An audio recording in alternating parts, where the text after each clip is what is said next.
various virtual platforms to today's web clinic series of Science-Society-Setu for Atma Nirbhar Bharat on social infrastructure sector. The web clinic series initiative is aimed at harnessing science, technology, and innovation related to social infrastructure sector. Now we are in the seventh week of the web clinic series, and the theme for this week is socially relevant STI for social infrastructure sector. The web clinic is being hosted, implemented, and managed by India Science, Technology, and Innovation Portal. The portal is centralized one-stop repository system for scientific research activities which include information on their intricate details. The web clinic is being relied on DST YouTube channel and ISTI Facebook channel. Let's tune into this web clinic. The session moderator is Dr. Indupuri, Senior Scientist, Seed Division DST, and I would like to remind all the participants to please mute their mic for smooth functioning of this session. Now, I welcome Dr. Ketki Bapat ma'am, Senior Scientist from Office of PSA, to set the context and share the thought process behind the idea and execution of this web clinic. Over to you, ma'am. Yeah, Pooja, do you have the presentation to run along? Have Yes, you ma'am. got the Yeah, please share the presentation, but I would not take participants' time. I would welcome everyone for this interesting web clinic session 7, which is a part 2, I would say. And many of you are constantly attending this web clinic, and I am we are all, our team is very glad to see this. And it also iterates that it is a requirement for today's, especially in COVID pandemic, and all these sessions are, and this participation is very much needed. And we are moving forward with your help, and as a team efforts, we will do something for Atma Nirbhar Bharat. So before the slides are in, uh, Pooja, we will not take much time. We will just move on. You know, it should be a running kind of a thing. I will just request you to run. Let it be this. Basically the need which we need, which was envisaged that it is bridging the science and society with the technology. How we will do it, and we have all these government schemes and the passionate people which are already working in the field, and this initiative is also envisaged for strengthening NGOs, educational systems, government initiatives with the traditional knowledge to move forward in today's time. Next slide, Pooja. Just go on. Just no, no. No, you just go on. Just it will be just for a running, for just a recap kind of a thing for all the participants. Wait.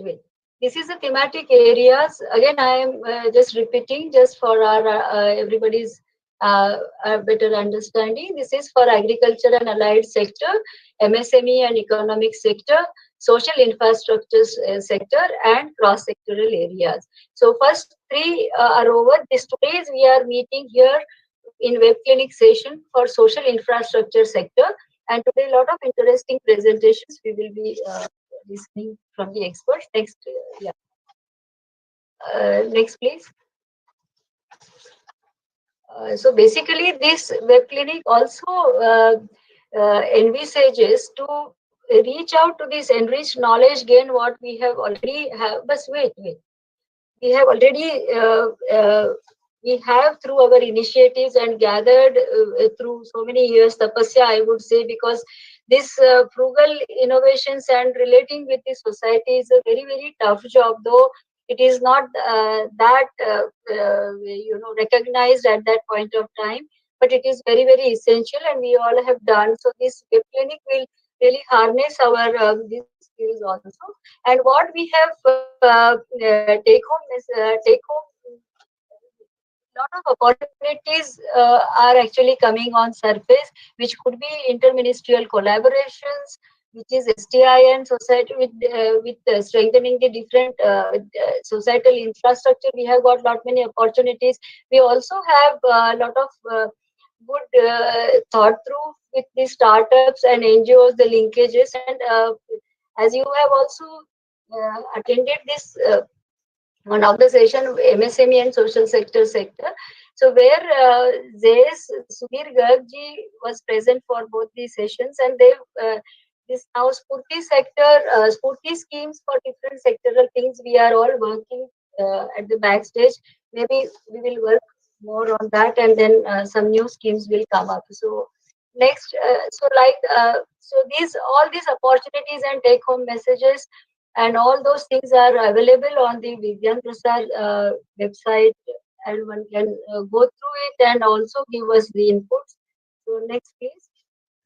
And for last yesterday's session, we also have got a lot of summing up in the take home points we have got from lead talks, where the WTP initiative of the DST, really how they are working the bridging the gap, and how the women are getting empowered with the new unique value proposition and techno-economic viability for every technologies, may it be a solar energy or the precision farming that was actually uh, talked by Dr. Shashibala Singh, director NIPER Hyderabad, and she was also working in DRDO, DPAS. She was in charge of DPAS, and lot many good technologies this their team also have developed, and also they are in the field.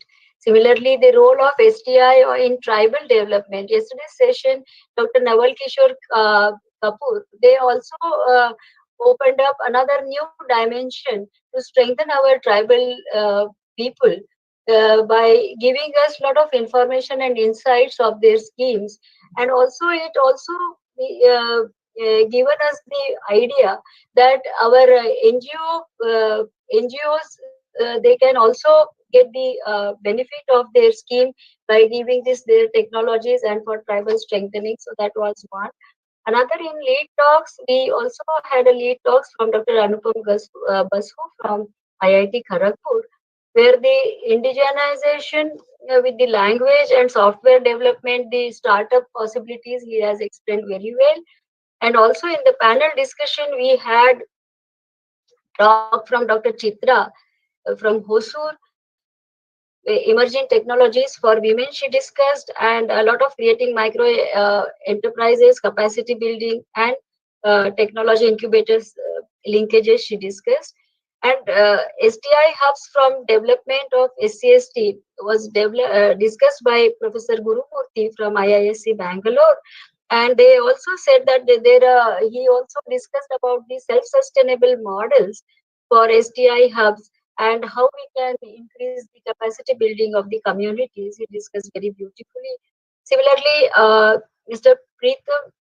Preetpal Singh from Punjab S&T Council, he discussed the brick kiln technology. They have actually worked quite a long time in this area, and successfully they have actually emerged with some good solutions with the good field trials, and which is also a new zigzag firing system they have introduced, and which is actually open for this national level scaling up, which also actually benefits the air fuel reduction and very eco-friendly. So that was the take-home points of yesterday's.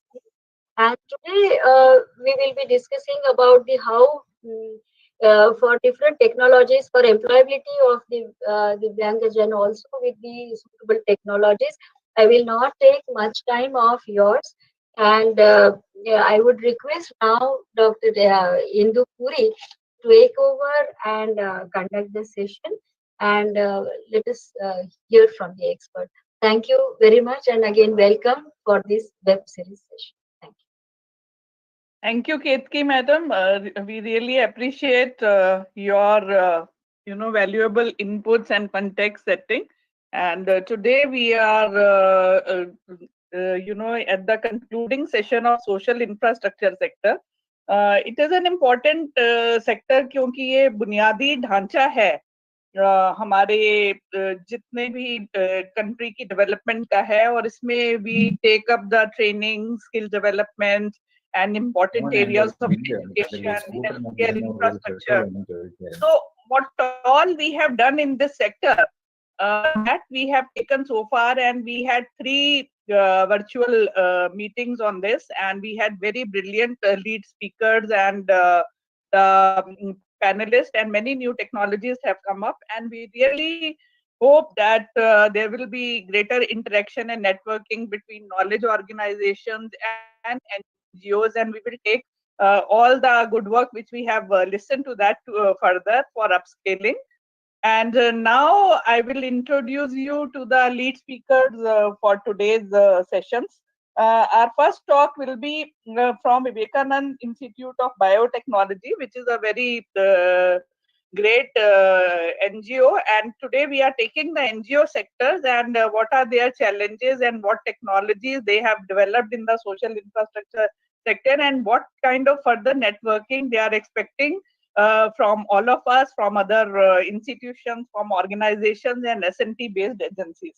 So Vivekanand Institute of Biotechnology, they will be talking about community capacity building and through science, technology and innovation. And Mr. Kunal Naskar, he will be talking about this. And I will like to invite Mr. Kunal Naskar. Are you there, sir? So we'll start running your presentation. So over to you, Mr. Kunal Naskar from Vivekanand Institute of Biotechnology. Thank you. Thank you, madam. Just go to the slide.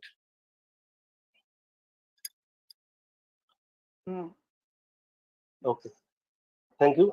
Good afternoon to all. Myself Kunal from Vivekananda Institute of Biotechnology in Impit. Okay, next slide, please. Today, I am presenting the community capacity building through STI under the social infrastructure sector. And today is the 27th November, so these are our presentation. And next slide. Please go to the next slide. Okay, thank you. These are the locations and showing our activities region under the VIV STI hub. We have already covering 10 blocks in Sundarban region. Here is the map is showing that area also. Next slide, please.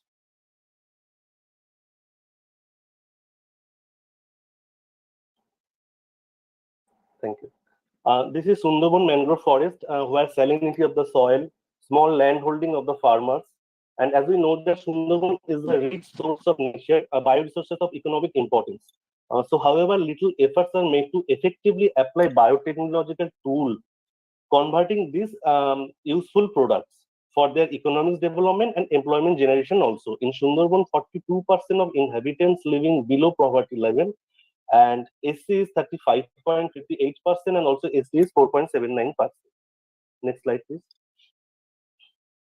Yes, major occupation of the people is agriculture. Fishing and honey collection are the other 2 major professions also. And wood cutting, crab and seal collection and tiger prawn seed collection also some livelihood options for the people. There is a minor livelihood option. Next slide. Okay, these are the objectives where develop a model for replication on natural resource-based livelihood system at village level through identification of the natural resource mapping of the target area and surveys. Then deliver the technology through the network. Apart from that, we have orient grassroots level community-based organization, that is CBOs, of the eastern region of work towards S&T-based intervention for betterment of the target community. 18 of the sensitized organized have been given an exposure to the technology-based intervention. Out of them, at VIV, from 2 from Bihar, 12 from West Bengal, 2 from Jharkhand, and 2 from Odisha. Next slide. These are the activities and technologies under the STI Hub. Conduct sensitization and capacity building program through technology-based orientation program. And the last, project formulation workshop. And final, preparation of proposal by the selected CBOs based on the needs assessed and relevant S&T intervention. Technologies are mainly plant propagation for nursery, low input based agriculture, waste recycling, quality fish feed seed, and also mushroom and apiary technologies. Next slide, please. Okay. This is our natural resource mapping done in Mohishmari village in South 24 Pogona Sundarban area in collaboration with the NATMO. The main output of is the availability of natural resources in the target villages, number of household covered, number of beneficiaries covered gender-wise, and also the number of household of the target community. So these are the main functions, activities. Next slide, please. These are the market potentiality through proper survey done in the collaboration with IIM Kolkata.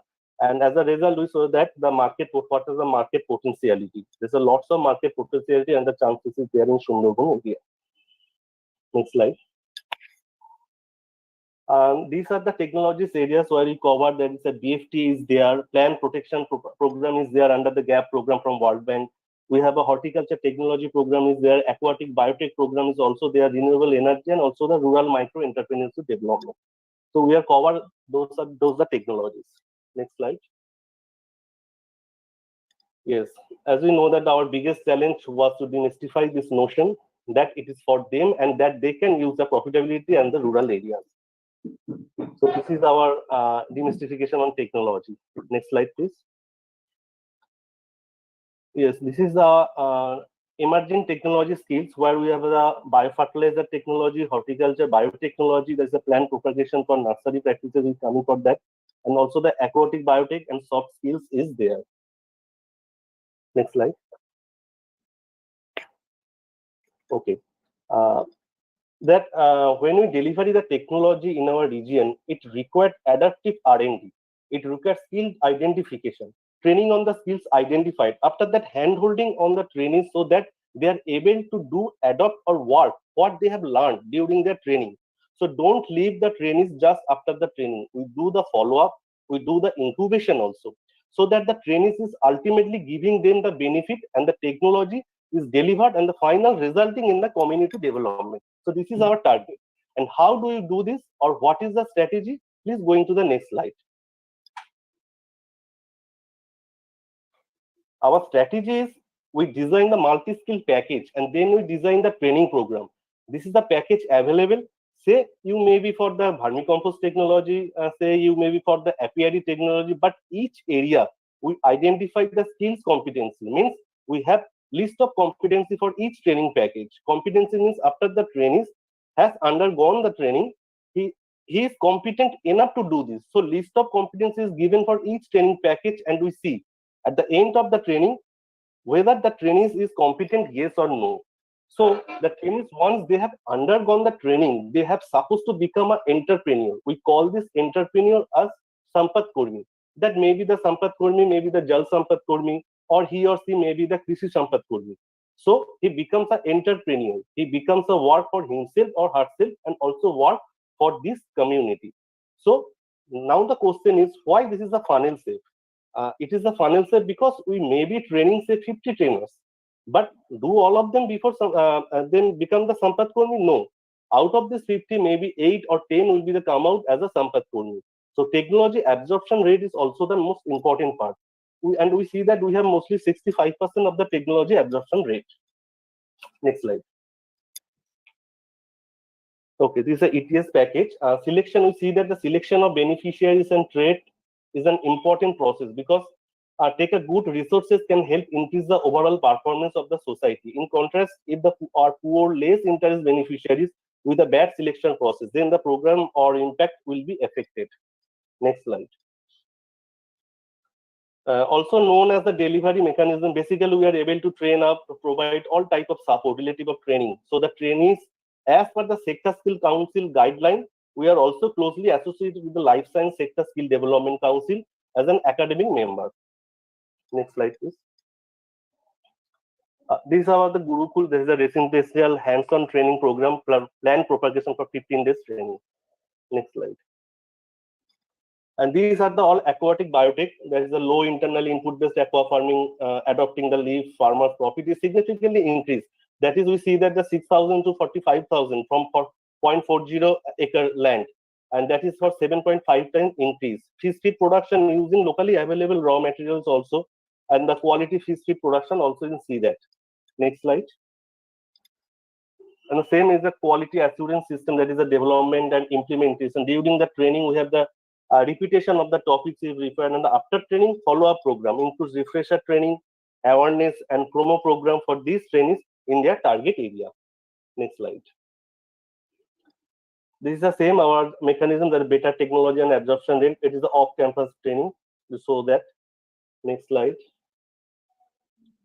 This is also the same. This is the off-campus training and the better technology absorption. This is the elephant podium. Dr. Nehru is there in showing the program, the training program. Next slide.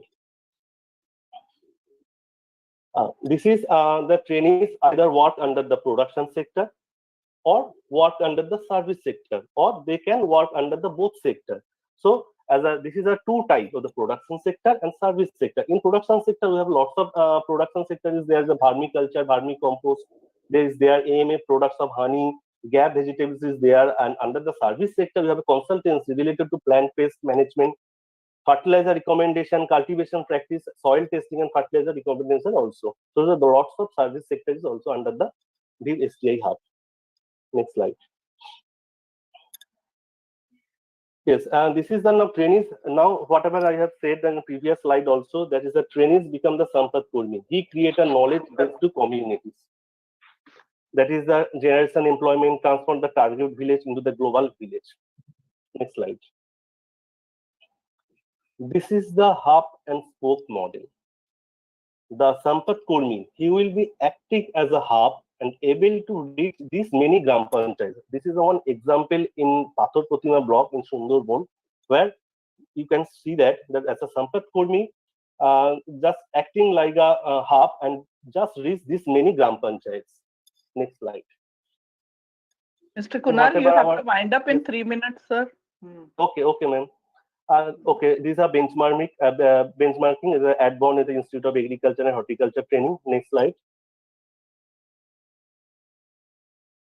Next slide, please. Next slide. Also, our own benchmarking. This is Thailand or our Bhim tissue culture lab. Also, next slide. Okay, this is our banana technology. Though our work started with the banana tissue culture, but it is being transformed into a banana technology. Under this technology, it is workable model, and it is being done. Next slide. And under this technology, we see that there is all field maintenance group is there, culture group is there, potting mixer group is there. So we have first the banana micro propagation, and after that banana technology. Next slide. These villages girls who have been trained in tissue culture, their EFI tissue culture protocol follow. They have standardized, which has been done for the first time in a national level. Next slide. These are the decentralized seed tuber production involving the rural women would be an additional source of income for them. Next slide. As a STI hub for Sundarban, our motto and aim to create a green and decent job to promote green skill and small enterprise. Next slide.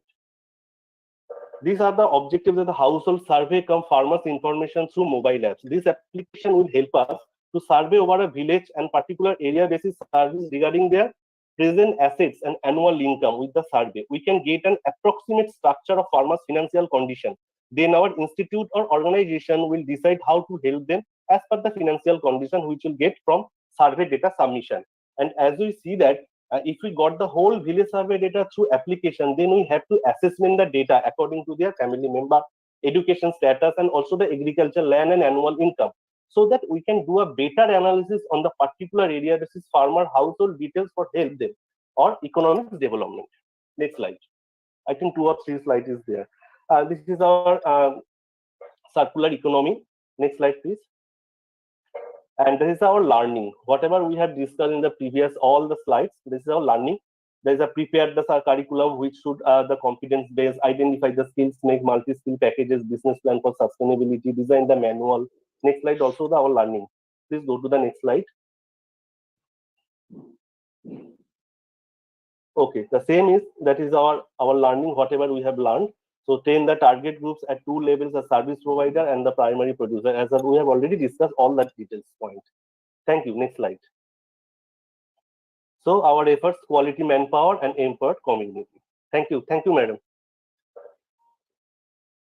Thank you, Dr. Naskar. And that was a very good presentation from BIB. And they are doing many training programs for women and for deprived sections of the society also.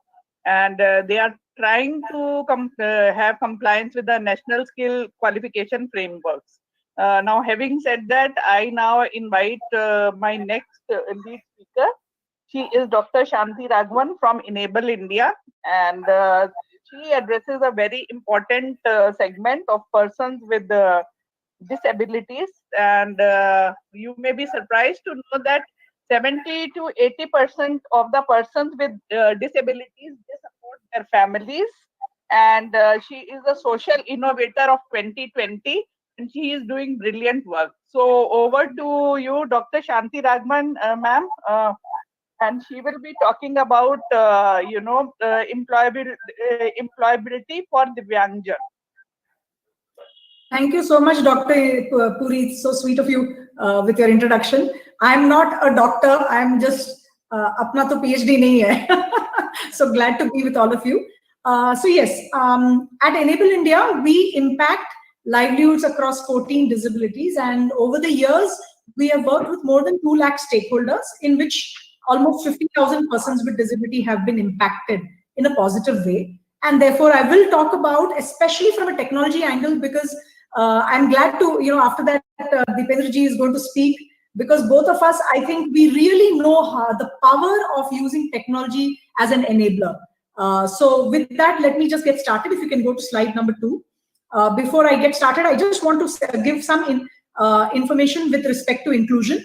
There is one video that I plan to play. I don't think we have enough time, and that is inclusive for visually impaired, because there is, the person speaks in Kannada, the subtitles are in English, so we put a voiceover in English, so a visually impaired person will know kya chal raha hai, right? Otherwise, subtitles se pata nahi chalega. The PPT is deaf friendly, and I'm going to use the terminology person with disability, because that is the terminology universal around the world. So just to give you a background on why these technologies, what we created, the background was that, we have 2-3 aspects, right? One is that we work on employability and learning, etc. And we found over a period of time that for each disability, I told you we work with 14 disabilities, each disability requires a different specialization. And it is very difficult for somebody to learn how to teach up visually impaired computers. Dipendra ji started this years back in National Association for the Blind, and he can tell you, it seemed like a very specialized skill where you need to be in the shoes of a person who's blind, or for deaf, etc. So I'm going to present a training learning solution product that we use for the blind as an example of how that product has impacted lives and how it has helped the people get choice employment in the choice field of what they want, right? So that is one thing. Second one that I'm hoping to cover today is really that, yes, we worked a lot in urban areas on open labor market employment, government employment. We did all that. Then we started seeing in the rural areas, reaching the unreached is a big issue. I mean, you first have to start reaching them. And yes, we have NGOs, really amazing grassroots NGOs. So nice to hear the speaker before. But how do we kind of start that process of making that community of disabled being their own solution creators, and that's how they become employable, right? So I'll cover that. And the last time, I want to give an example of what we have done to enable severe persons with severe disability. If you have a mild disability, you need, basically companies to understand what you need, inclusion needs.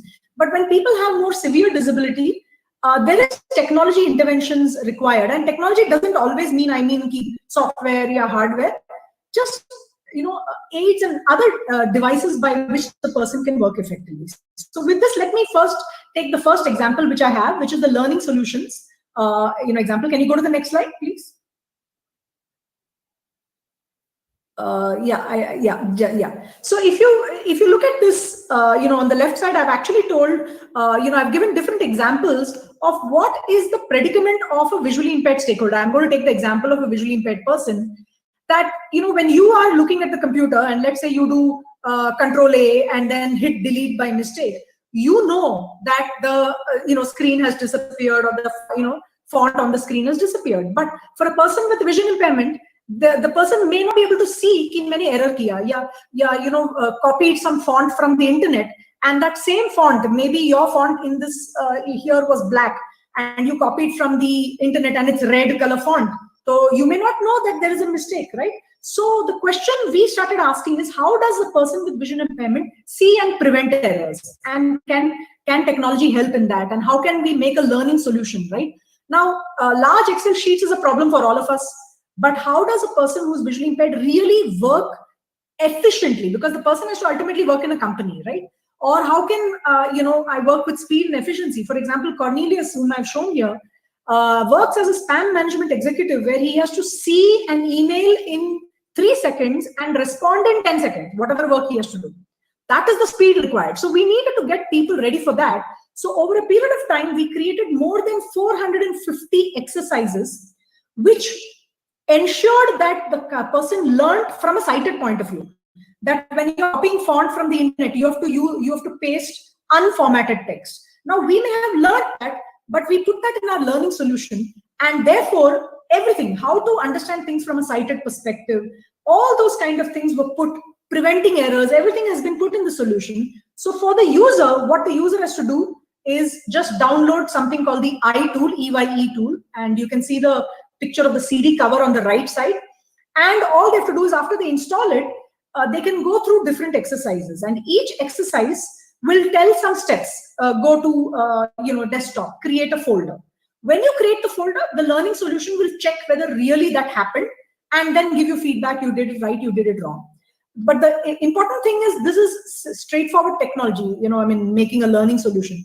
What is really important is we have created a technology with empathy, because we understand the real problem for the visually impaired. That they, being efficient means I have to learn these different techniques. Being efficient means I should not have a quality error, and nobody should tell, "Arey nahi yaar, wo blind tha na, uske liye usko font nahi pata tha." That would not be acceptable, because the person has the capability, and it should not be that a screen reader technology which is that good should prevent the person from doing well, right? So this is the reason iTool, we started, we created this almost 8 years, 10 years back. And over the years, we've had very good results. If you can go to the next slide. Till today, we have reached more than 10,000 users in 15 countries. This is something that can be downloaded from our enableacademy.org. And users, therefore, are able to work in the open labor market employment, which is competitive, and can choose different job roles. We have analyzed more than 183 different job roles, where we see the need for efficiency, speed, everything like that across 27 sectors. And so therefore, a visually impaired can do whichever choice of job they're interested in. People who have used the iTool have said 90% have said that their speed and efficiency has improved, and 80% have gained an understanding of the sighted world, which is what we really wanted, right?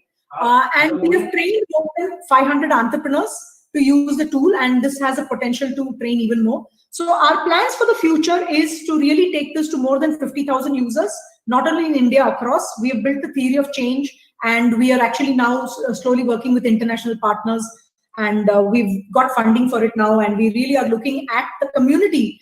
Now the new version of iTool will be also where the community of visually impaired will drive the iTool for their needs. They will also become contributors. That is the way we are looking at it, so that we have exponential growth, not serial growth of what we do only. We expect that not only the scientific community, the visually impaired community will also support this by being producers, not only consumers. That is what we are expecting.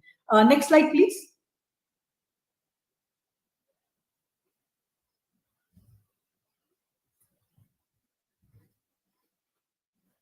Yeah, if you can just go to the next slide. I can't see it yet. Yeah. So the next technology that I want to talk to you about is a portal. Actually, it's called www.enableacademy.org. This particular is an open source platform, which is a collaborative platform. Anybody who has important material from livelihoods perspective, can put their information here. We have more than 200 to 300 resources, videos, publications, which help not only the stakeholder, a person with disability, an employer, an NGO, etc. There are videos in different languages. iTool itself is available here for download. We have videos where you can play and pause it, which will help to sensitize people, in a company. So there is so much resource material available in different languages, including sign language. So we've had more than 170,000 visitors from 100 plus locations across the world. Every day, around 2 users download the resources from Academy. There have been many course takers, and we expect, in the future, we expect to expand this even further.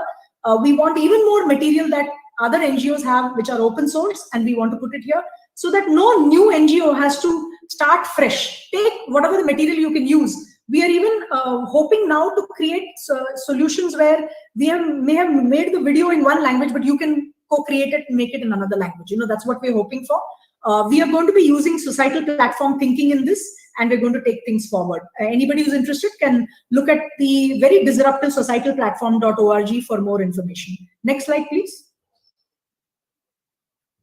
The next one is something which is very close to my heart. While the slide is coming up, it is really about how do we reach the unreached, right? So Enable Vani is the name of the generic platform. We have Namavani in Kannada and Hamari Vani in Hindi. When we wanted to reach the rural population, thanks to a great partner, Onion Dev, Gramvani, we realized that to reach the unreached, we could use a simple, IVR technology mechanism and a person using a simple phone. If we can have them networking with each other in a moderated fashion, what will happen? So almost 3 years back, we started this as an experiment, saying ki kya hoga dekhte hain. And it was amazing to see what the reaction was, right? So a person can actually listen, come to the platform, listen to different audios posted by somebody else. And if they have some question they want to ask, they will post it on the platform. It goes to a moderator. Moderator, makes sure it's correct and then puts it on the platform. When it gets published, different users respond to that query. So there are times when 30 users asked for jobs and 40 users responded ki hamare jagah mein ek job hai. Kyun na aap apply kijiye. Amazing how it happens, And what we saw was that for really, when we talk of employability, not everybody can come to a skilling center. Not everybody can come for a skill council training, right? Sometimes they just need little interventions. And I'll give you an example. We've always had this problem. How do I help a person who's a blind musician, for example? How do I help somebody who has 5 children and cannot get out for a skill training? Such people have got help from the platform because they came to know where a scheme is available, where to go and apply. And it's not only Enable India giving the answer. Many NGOs give answers on Vani, but interestingly, person with disability gives an answer because they have a lived experience and they know more than anybody else what the answer is. So this is what we've seen. If you can go to the next slide, I have a small short video of 1 or 2 minutes where you will see this information of the blind musician. I hope that is playable. Yeah, if that slide which looks empty, that's where is that playable, or if it cannot be played, then I will just explain it. Okay, it looks like the video cannot be played. Okay, so there can be a problem with video, so you please go on, and you have roughly 3 minutes to wind up also. Yeah, not a problem. So I will just tell that the example that I was going to show you is a family of blind musicians. And they started, posting that, listen, this is what we do. We want business. And many people called and said, you come and do Ganpati Puja ke time pe, aap jara yahan music baja do.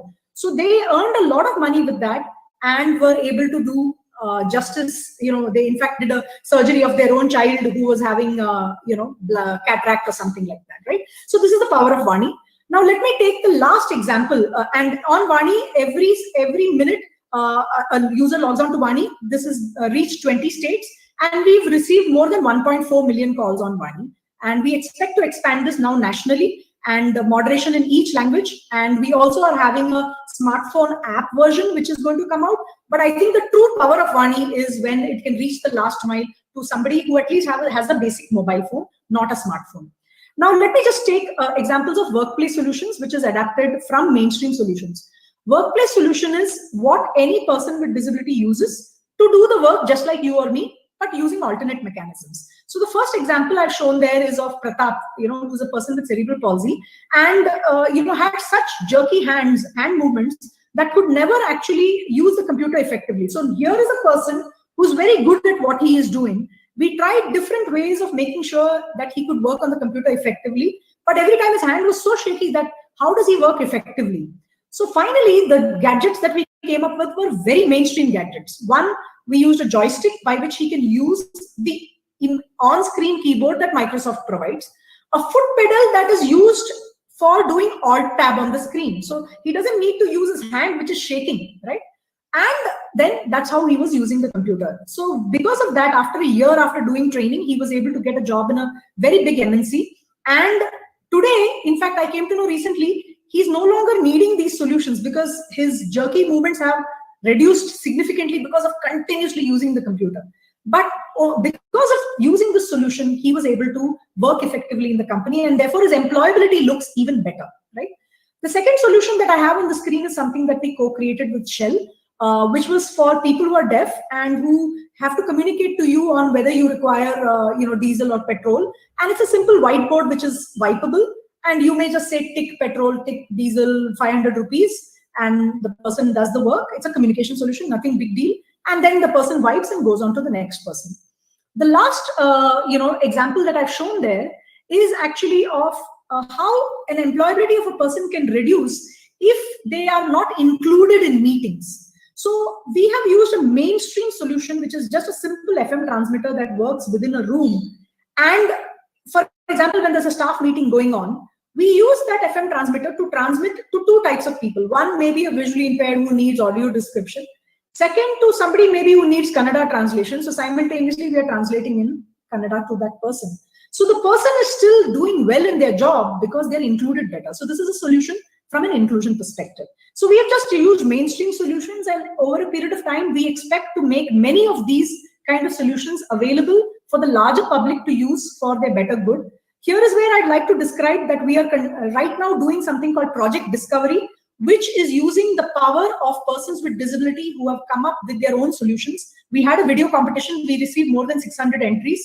We are going to announce the prize on December 3rd. But the kind of innovative, simple, जो रोजमर्रा की जिंदगी में जो हमको चाहिए, वैसे solutions आ रहे हैं. And what we will be doing is obviously making sure that not only do these people get recognized, but their solution should have a wider reach for other people to use. So these are not incubated innovations. These are things that they've used, आम पदार्थ use करके उन्होंने solutions बनाया है. Very simple, everyday solutions. Next slide, please. Let me give you one last example of how we have collaborated with organizations to make assistive devices. So this device which I'm showing you is a picture of the multi-point audio splitter device. It has, it basically allows a person, not only who's visually impaired, but mostly for people who are visually impaired, who can at the same time listen to the computer and the landline and the mobile, everything simultaneously using this particular device. Today, in fact, they have converted it even more to become just a simple phone with a dialer and these auxiliary audio devices that can be attached. So this actually is going to be priced at around 5,000, just like any other phone. And this is what people, users have found effective and are willing to, pay that much money. But over a period of time, what we are looking at Enable India is make more solutions mainstream, make it part of Google, make it part of whatever these big companies who are already doing very innovative solutions, make it part of what they do naturally. And I think that's how we will get mainstream reach for all the products. So with this, I will end here. And I thank the Department of Science and Technology for inviting me. I really look forward to your contributions in many ways, because whatever solution we make for persons with disability will be applicable universally for all persons with and without disability. Thank you so much. Thank you, Shanti Raghavan, madam. And these are the brilliant examples कि disability कहीं पर नहीं होती है. They are working for inclusive development of all, and what brilliant solutions. सब चीजों का हमारे पास solution होना चाहिए. एक मन में हमारी एक will power होनी चाहिए कि there is no such thing as disability, and we have to overcome all the obstacles. So with this note, I invite our next lead speaker, who is a very renowned person, Shri Dipendra Manocha ji, and he belongs to Saksham Trust, and he will be talking about emerging technologies for visually challenged. And Dipendra Manocha ji ने बहुत सारा काम करा है inclusive education पर, assistive technologies पर, digital libraries पर. He is developing countries coordinator and training lead in DAISY consortium, and he has worked for National Institute of Blind as I think as a head from 1993 to 2008, and he is also enabler in development of Hindi language braille. So, sir, I invite you to share your thoughts with all of us. Over to you, Shri Dipendra Manocha ji.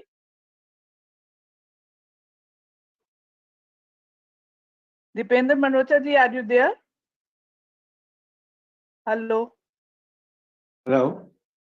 Hanji, sir. Please go ahead.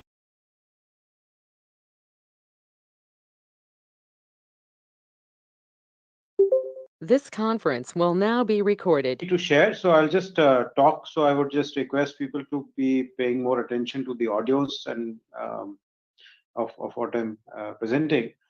So this is about. So I'll just talk about a bit of certain basic principles on assistive technology and how persons with blindness or persons with disabilities in general will be able to come, and participate in education or livelihood or day-to-day activities, basically. So I'll start with few very critical, terminologies. One is that we often use the terminology assistive technology, or there is a slightly new word which is more becoming prominent, is inclusive and inclusion, and maybe inclusive technology, which is also associated with universal design. So primarily an assistive technology, when we say, it refers to a device that is essentially with a person with disability. So a braille writing frame, or an audio player, an audio recorder, or my smart cane or a white cane, all these are, or a wheelchair, for example, are clear examples of assistive technologies. And so many different solutions that Shanti were showing. I mean, most of them would fall into this category of assistive technologies. But the key part in this assistive technology, which is to be understood, is that assistive technology cannot operate on their own. They have to work in an environment. We are all living in this world. I mean, if I'm using a smart cane or a white cane, I'm actually walking on a road or on a footpath. And if the environment around is really becoming hazardous, then even a smart cane or a white cane will not be able to help me out in making me independent. Similarly, if the more clearer example would be that of a wheelchair. A wheelchair has the full potential of making a person who has mobility impairment to go from point A to point B if the road system and the transport system and the buses or the metros, etc., whatever is infrastructure put in place, if that whole infrastructure allows a wheelchair to operate and to go or to be used by a wheelchair user, only then this person who's a wheelchair user will be able to go from point A to point B. Otherwise, this assistive technology would not be of much use at all. So that is why we actually say that the universal design is a bigger challenge and of a bigger importance, or extremely important, same as assistive technology. So both have to work in tandem and both have to work absolutely together. Only then a complete solution actually gets created. The inclusion is another word which needs to be understood very, very well, because there is no shortcut to inclusion. Whatever, again, I would say, whatever Shantiji's had demonstrated, or whatever we are doing as Saksham in providing, in including persons with blindness in the mainstream schools, in education, that won't be enough at all, because we will be able to reach out to certain number of people. Now, can we imagine Enable India trying to reach Sundarban? I mean, I'm talking about two presentations just before me. So there is a program going on in Sundarban, and if there is a person with disability, would we expect Shanti ji to be going to Sundarban to provide the solution? The most, actually, it may happen, knowing Shanti ji, knowing her reach, but the likelihood of us reaching at every corner of this country is very, very, very bleak. The person and the organization and the program that is running at a particular location for a section of the society, unless that program itself becomes inclusive and is able to accommodate diversity, only then the real inclusion can happen. I don't know how many people, just by listening to this one sentence, would get convinced that yes, their program has to be inclusive. Unfortunately, as I said, there is no shortcut, there is no alternative to this inclusion. We just cannot afford, there is no way that we have any kind of financial or human resources available to recreate the whole program and every program for persons with disabilities. I mean, my common examples would be that we can't run a separate airways or a separate railway system or a separate banking system for persons with disabilities. All these systems, whatever are being put in place, whatever technology is being created to make these things run, have to be inclusive. So if there is, for creating this meeting, for example, I'm facing an issue right now because I have an assistive technology called screen reading software, but this GoToMeeting app on my computer doesn't support screen reading software. I actually had to call somebody to assist me to put my name and put me onto this. And if something goes wrong, actually I won't be able to rectify it myself right here. I won't be able to manage my this meeting right here. But similarly, we can't, if say a bank creates an app, we can't say that the SBI should create one app for everybody and then recreate that same app again for persons with disabilities. It has to be the same app which is created for everybody, that it has to acknowledge diversity. And so what is it that we are really asking for? What we are asking for is that the any kind of infrastructure or this app or user interface that is being created, or any solution which is being thought about, it has to be usable with assistive technology. So an SBI app, for example, does not need to speak out everything. It has to allow my speech software to be able to pick up text from that app and to be able to speak that thing out. Now, how would that happen? How can an app developer actually know what are the various requirements of various assistive technologies? How would it make it compatible with all the assistive technology? And there comes the role of standards. There are very, very well-defined standards on user interfaces.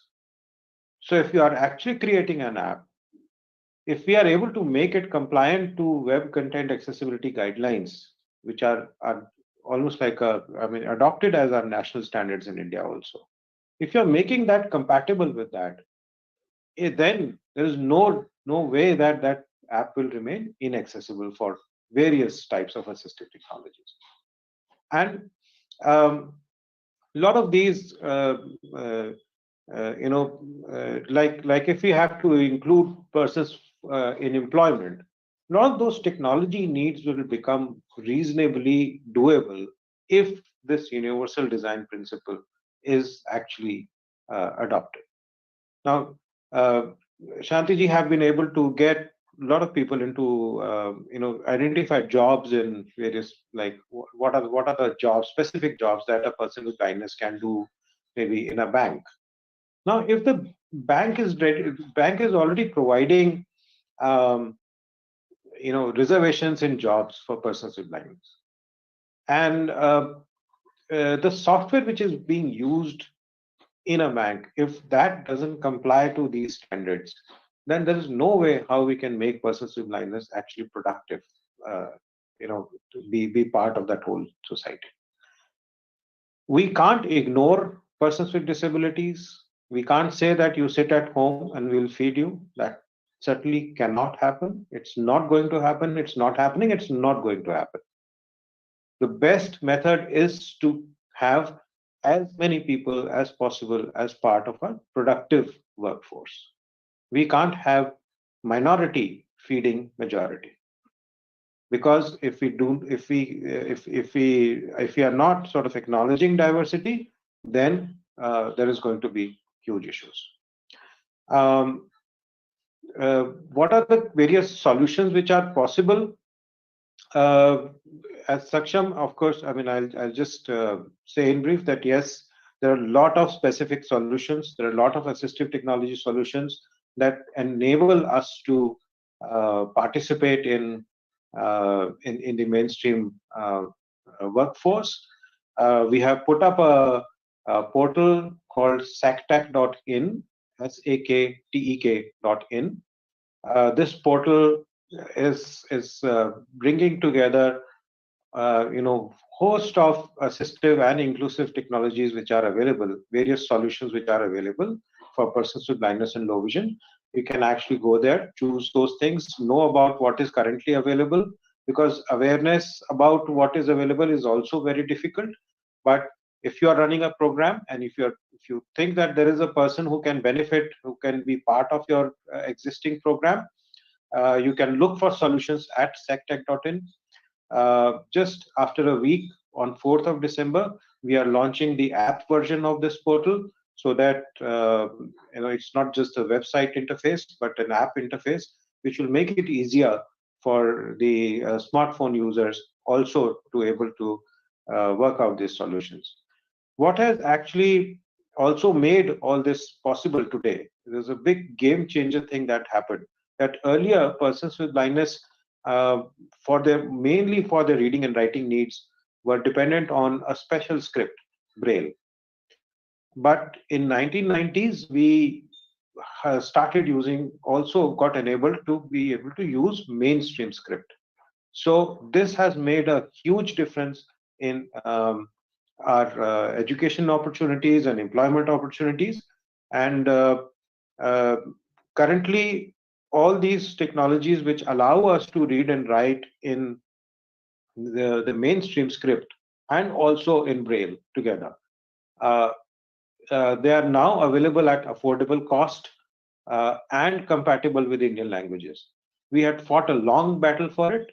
After a battle of almost 20-25 years, just 2-3 years ago, we have achieved this technological breakthroughs, that smartphone can be used by a person with blindness to read and write in 16 or 17 Indian languages. Similarly, I can use my computer with in 16 and 17 Indian languages, and I can actually read any digital text in Braille using digital displays, and there are audio converters for digital text, the mainstream digital text, which are also available as DAISY players, which are now available. So all these solutions are available. There are many more which are coming. Sectech.in is a place where you can look at these special solutions. Sir, you will have to wind up in 2 to 3 minutes, sir. I'm actually just, almost finishing, coming to my, because I'm just summarizing actually what I just said, that that these solutions, as I was saying, are actually available. And sectech.in is the portal where we can have a look at almost 125 such technology solutions which are there as part of assistive technology. But all these assistive technology has to work in a universally designed environment, universally designed programs. So if this is an appeal to there is no separate bracket for persons with disabilities or separate group that will provide solutions for persons with disabilities. It has to be part of your program. It has to be part of everybody's program. We can at best work with you in collaboration to make your program inclusive, but if we follow standards, I think we will be able to serve the whole population. And when we say diversity, if we accept this as principle, it's not just persons with disabilities. Diversity also includes all kinds of diversities, whether it is gender, economic, social, all different types of diversities are there. Disability also should be treated just as another diversity, which must be included in each and every program that we think about. Thank you so much. Thank you, Dr. Manocha, giving us another perspective on persons with disabilities, as it's a diversity and we must have inclusive development. And with this, we are coming to the end of our lead speakers sessions. And now we will be starting the panel discussions. And my first speaker in that category is from MS Swaminathan Research Foundation. Mr. Prashant Parida. He's a senior scientist in Odisha, and his niche areas are plant breeding in rice, seed grain banks, and other such, for nutritional security and other developmental activities. And he will be talking about STI Hub, upscaling sustainable technology solutions and replicable model for ensuring food and nutrition, livelihood, and social security. So I invite Prashant Parida sir ji. So over to you, sir. Yeah, thank you, ma'am, and good afternoon to all. My presentation topic is initiatives. I have taken initiatives for livelihood, food, and nutrition security of vulnerable tribal communities in Koraput district of Odisha. And as you told, my area of expertise is rural livelihood, conservation of biodiversity, natural resource management, and etc. Next slide, please.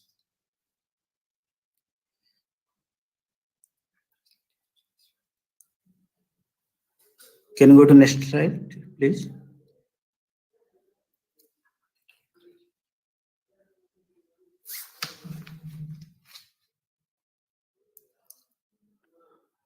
Sometimes the net is slow, so then it takes time, sir.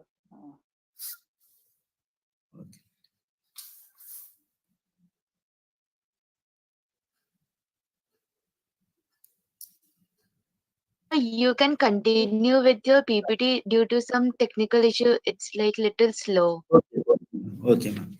So I'm coming to the background to need for technology and social infrastructure. As you know, Koraput is having very much prevailing of undernourished population, and depending on agriculture and allied activities. There are around 84% of a population having rural coverage, and 50.6% belong to ST community as per the 2011 census. Likewise, 83% of population are in the BPL category. Likewise, 72% of workforce are cultivators and agricultural laborers, and around 83% are small and marginal having land holdings.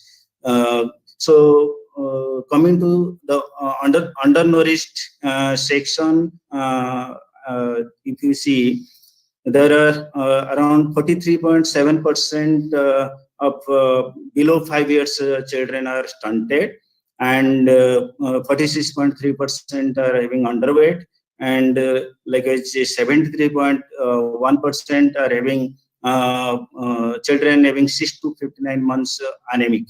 Likewise, for women 15 to 49 years, they are having chronic energy deficiency around 37%, 4%.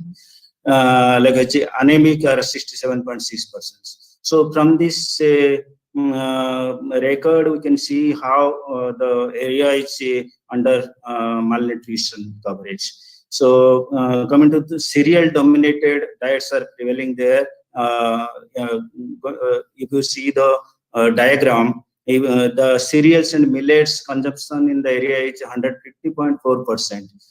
If we take 100 as the recommended dietary index, it is more than 1.5% of RDI.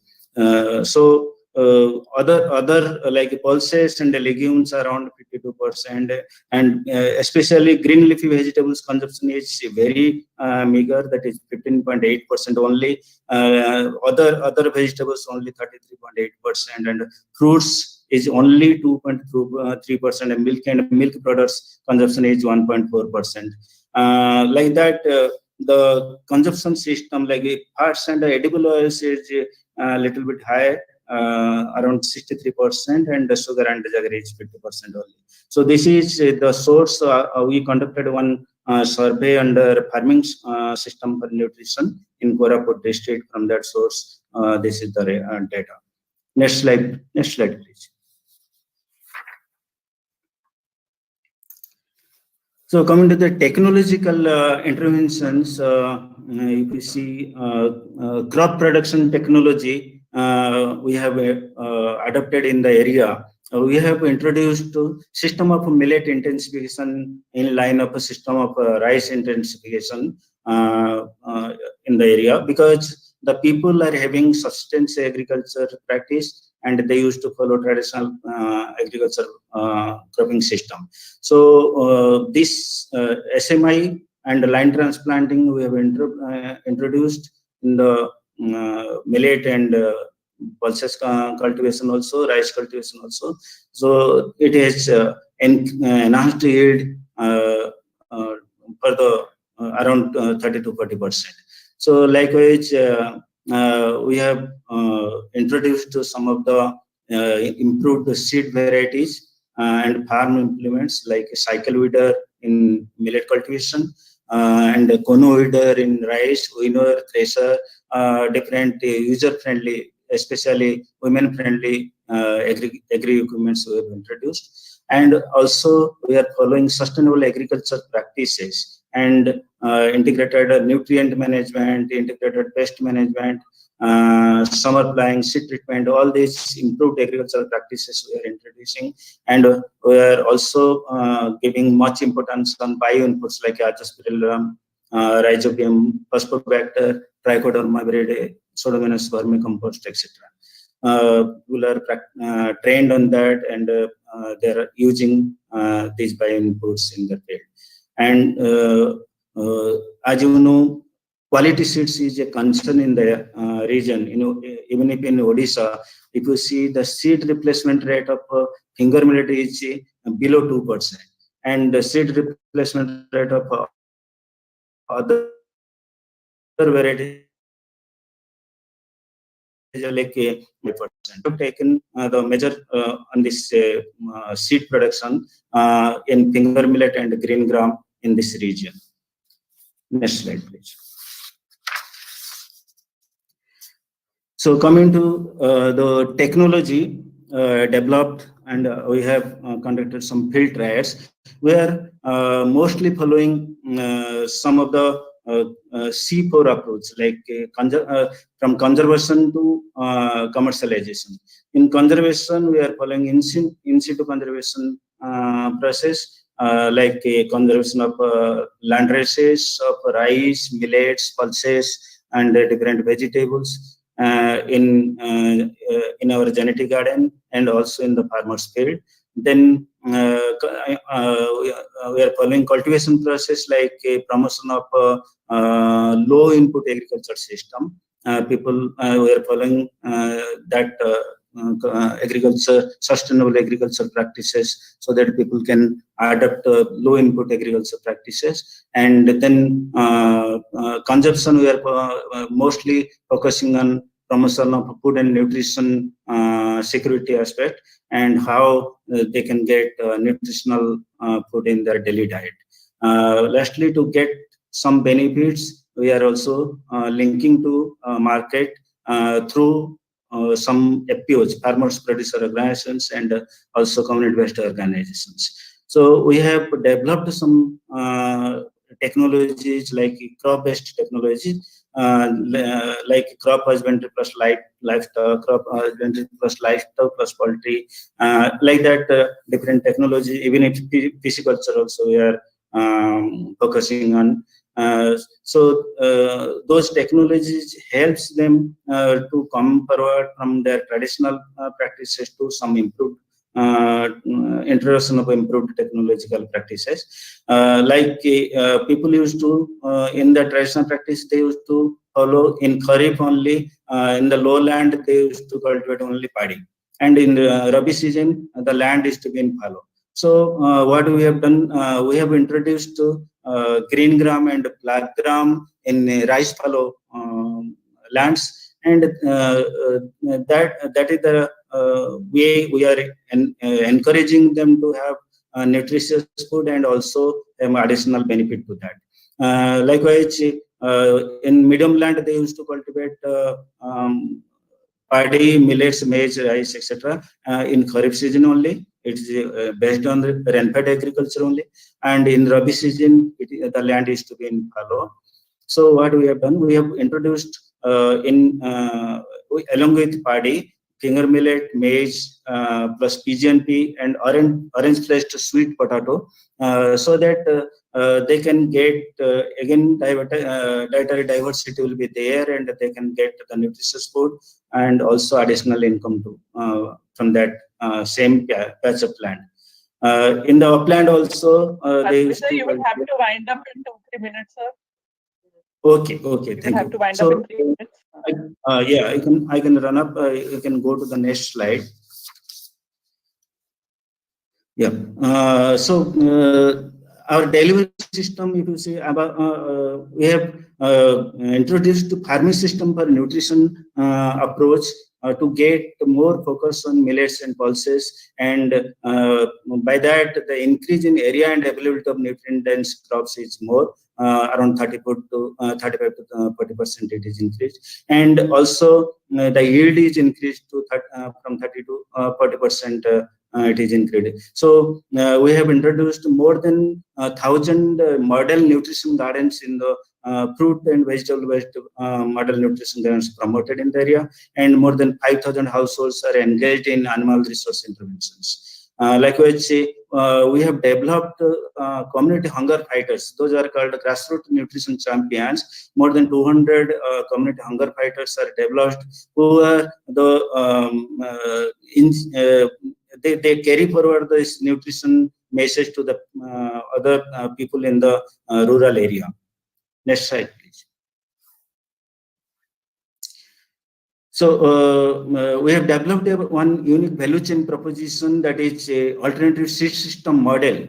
As I told, seed is a major aspect, and we have developed that model to get more quality seeds. Like we have taken production of certified seeds and foundation seeds of finger millet, around 650 quintals in 3 years we have produced, and which has covered around 6,500 hectares of quality seeds in the area, and 905 quintals of green gram certified seeds and foundation seeds have been produced in 2 years, last 2018 to 20. So it is also replaced by around 4,500 hectares. Likewise, our farming system for nutrition approach model we have introduced, that is having various crop diversity of tree-based crops and agroforestry, vegetables, fruits, all those things are introduced in the area, so that people can get in their daily diet different diversity of foods. Next slide, please. So the S&T capacity building process mechanism we have undertaken, we have developed rural entrepreneurship through business plan, like bio-inputs production and quality seed production. So 3 FPOs are involved in that. Around 65 producer groups are involved in this process. In this process, we have also introduced some improved cultivation practices and the farm implements, as I told earlier, various user-friendly farm implements we have introduced. And for millet processing, it is a very tedious process. So we have for drudgery reduction of women, we have established millet and pulses processing units in the region. So for value chain development, we have taken millets, rice, pulses, even if jackfruit and tamarind value chain is developed, and people are getting additional benefits out of it. Next slide. So coming to the economics per farmer, if we see the traditional approach, one farmer, if he is having 1 acre of upland and 1 acre of medium or lowland. So in that, from that land, if the traditional process they follow, they used to get around 9,000 plus net return from that land. And after farming system for nutrition approach, from that same land, we have introduced multiple crops and rice fallow cropping system, like introducing green gram and black gram. The same from that same land, the person is getting around 3 times of net benefits from that land. Next slide, please. So kindly wind up now. Yeah. So I'm coming to the end of the slide. These are the major challenges. Mainly, we have to focus on bringing nutrition focus in agriculture, because people are mostly depending on production and productivity. And there is also becoming extension system. We have to focus on that, and the lack of access to quality seeds and inputs, access to processing and storage facility, and awareness regarding entitlements and government schemes. And there is high level illiteracy, impelling people to having communication material as it is a difficult task for them. So come to the last slide, to my last slide. Next slide. So this is my last slide. So for trust bridge collaboration, MSR has always in advocacy for a farming system for nutrition approach. It is through KBK we have introduced in Andhra Pradesh, Bihar, Maharashtra, and Odisha, and we have partnership with the Indian Institute of Soil and Water Conservation. We have DBT Kisan Hub and STI Hub project. They are partner for bio-input production and quality seed production. And police support also needed to be focused on that for agriculture, and even in convergence with the government programs. And GOCO, public-private partnership, is also is a gap that can be focused. And partnership for replication and upscaling of initiatives is to be focused on that. Thank you, ma'am. This is going to be the end of. Thank you for your brilliant presentation on what all is going on for nutritional security. So now I would like to invite my next speaker, Ms. Anupama Datta, she's a senior director in HelpAge India, which is and working in the area of policy research and advocacy. As some of us might be knowing that by 2050, we will be having 20% of our population above the age of 60 years. So she will be talking about elderly care and making elderly self-reliant. So over to you, Madam Anupama Datta. I welcome you to this virtual session. Thank you, ma'am. Thank you, Indraji, for giving me this opportunity. I think I have attended many of your sessions, and they are actually a learning experience for me, I think, more as a policy person. And I'm very happy that before me, some speakers have made some very valid points that I'm also going to emphasize in my presentation.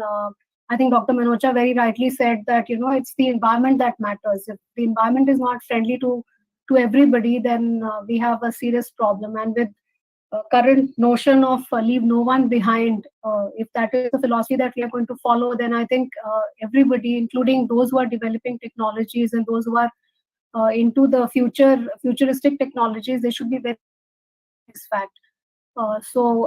If you could just push to the next slide.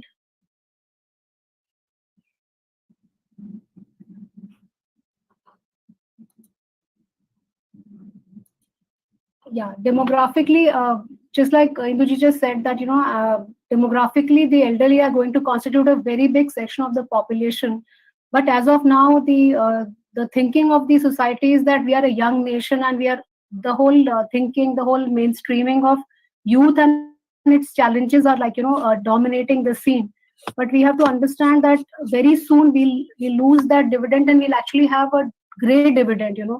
And if we make that population dependent on the others, if we continue to treat them the way we treated them traditionally, then we are in for some serious problem, because if 20% of your population is dependent on the other population, then it's a serious crisis.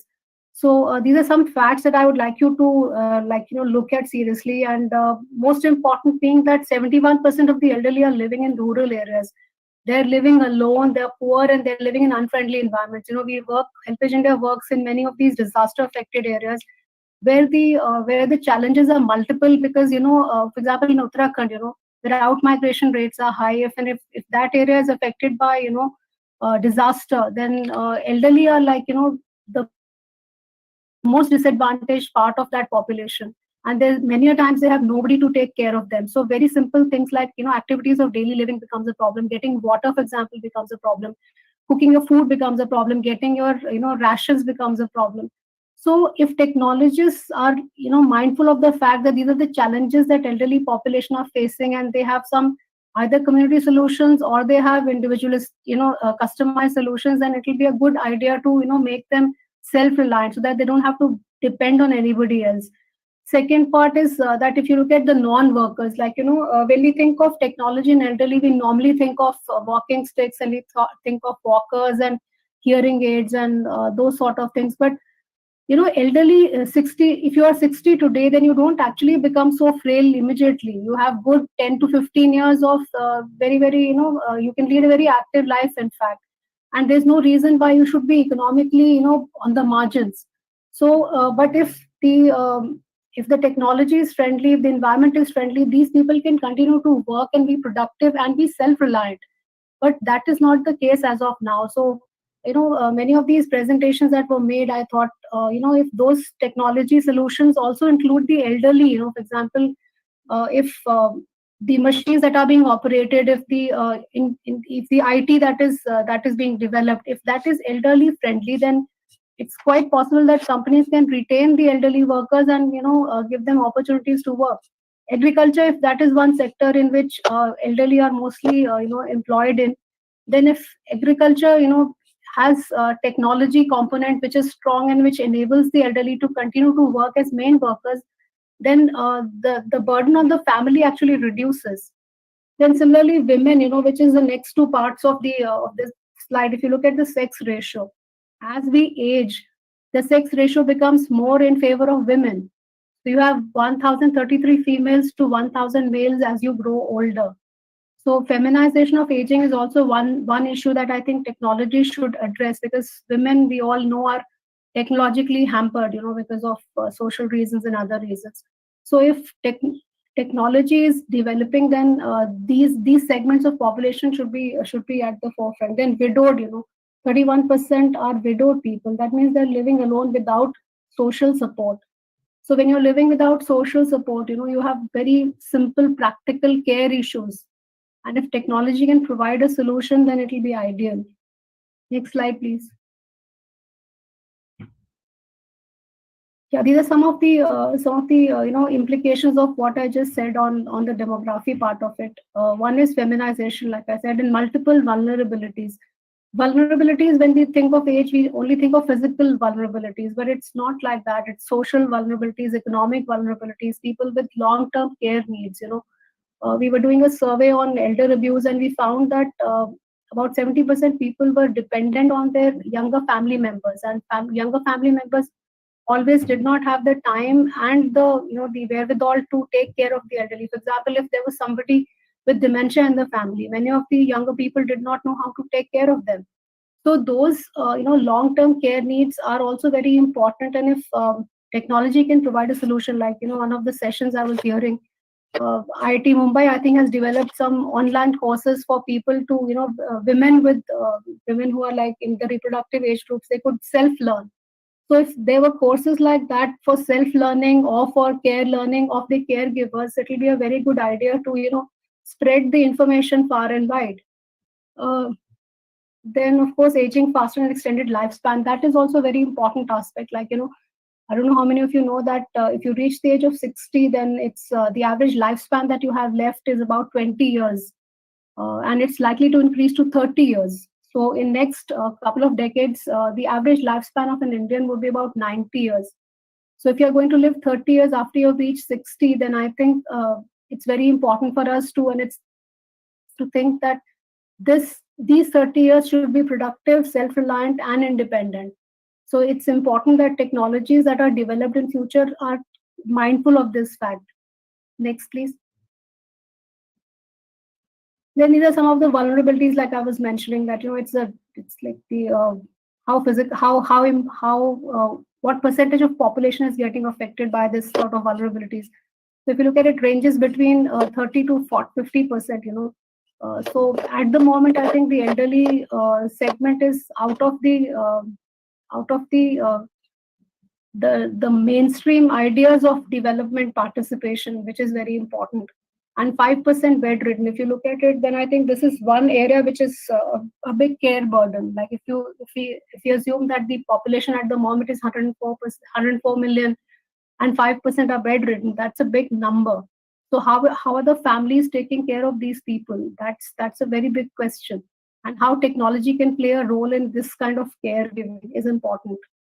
Next, please. Then COVID, of course, has posed its own problems. Like this is some statistics on the cases. COVID has actually impacted, and it has impacted the elderly in direct ways and indirect ways, as we all know. Direct ways are very simple, that you're more likely to get COVID, and if you get COVID, then you're likely to be it's likely to be more fatal for you if you are aged between 60 to 75 or 80.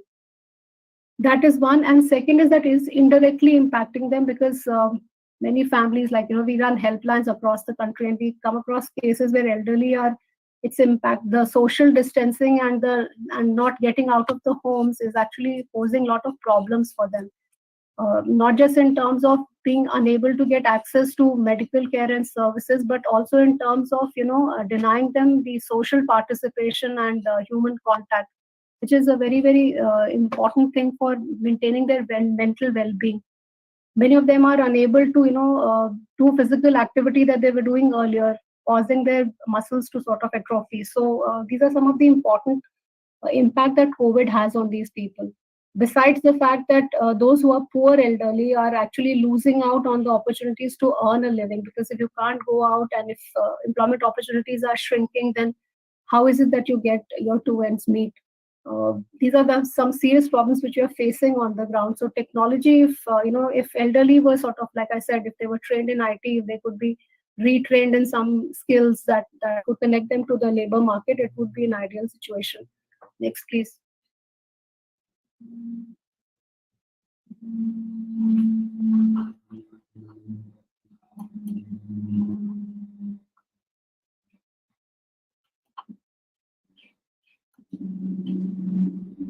So COVID, like I said, is added to the vulnerabilities of the elderly, and elder abuse has sort of increased. So we, at the moment, we do not have systems that can be accessed by these people for reporting or getting any sort of grievance redress, and that's a very big limitation. So if we had a seamless system of, like you have in the US, that you can call a number and you can get facilities, and it would be much more easier. Then food insecurity, for example, it's a very, very simple thing. Like those elderly living alone in big towns and children living abroad, maybe they had no support systems, and initially to get in touch with any sort of care provider was a much big challenge for them. So we ought to have national systems. So the social infrastructure has to keep these facts in mind and have systems of integrated systems of providing services to these people. So though the governments in some states have now made the efforts to sort of do a census of such people and provide some services, but we need to have more technology into it, and mostly this will be IT enabled. So we need a big IT sort of innovation in this, where a system is developed so that the elderly can register very quickly and get, for example, emergency situation. If the couple was living alone and the elderly had a emergency, sometime, and who does that elderly woman call, or how does she deal with it? So those systems are not developed even in large towns. Forget about smaller towns and B towns and C towns and villages. And like I said, 71% living in the villages are completely out of the system completely. So how is it that we connect them to these systems which are quick to respond to their things? Next one, please. Now, technology solutions as of now are in these 4 areas, like safety and security. We all know about the safety alarms that people have, or sort of, police sort of tells them to put in their place. But I'll tell you a practical problem that people in homes face. That if I'm in room 3 and room 1 has a safety sensor, I fall in room 3, then how does my sensor know that I've fallen? How does it deal with it? And supposing even if it gets alerted, then how does it open my door to the people who want to respond to me? So these are some challenges that even the current technologies are unable to answer. Then this, of course, is one area where technology is required in a big way. We all know that with aging, dementia is expected to be on the rise. So if you do not have technology to to sort of do self-care, like do some memory exercise, do some muscle strength exercise, and monitor those things, then how is it that we're going to keep our elderly healthy and not become patients or develop these diseases? So that's important. Then social contact, like I said, audio visual communications.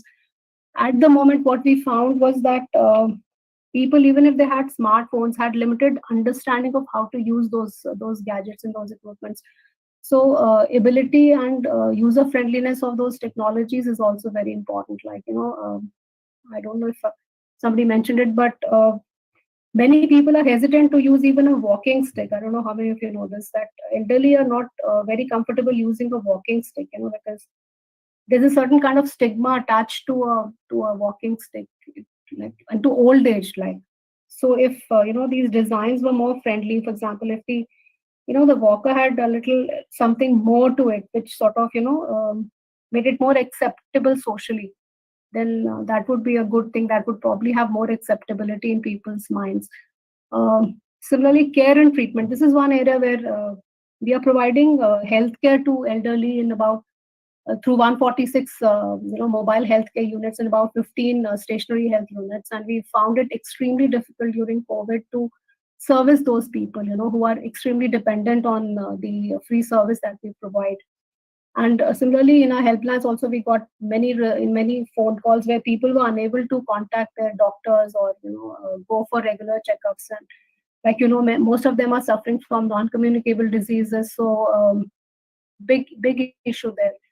Though some states did start telecommunication, conferencing and medicine, but these systems are not as extensive as they should be. And if COVID is going to be around for a long time, and it's this whole scare is going to be around, then I think that it's time that we think in terms of how either we train the elderly to use gadgets which can help them monitor and sort of put their data up somewhere in the MIS so that it's available to the doctors for consultation, and also response of that system.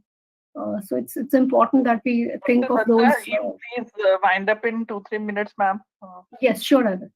And second is this whole concept of active and passive technology. As of now, I think most of the technology is passive. It's mainly in terms of sensors, and mainly in terms of, it's a response of a kind. But I think with elderly, more and more elderly living alone, it's also human contact that they they long for. If it's an active system, for example, I was just looking at some of these systems in America, and I found that they have a little humanoid sort of a robot which sorts of is placed in their home, and it talks to them, like it's sort of it's actually like a human being. It replaces a human being and talks to the elderly who's living alone, and reminds them of taking medicine, and talks to them about other things that it's and it's a physical thing. So the technology should not just be passive but also have active interactive interface with the elderly. That would be very helpful. Next, please.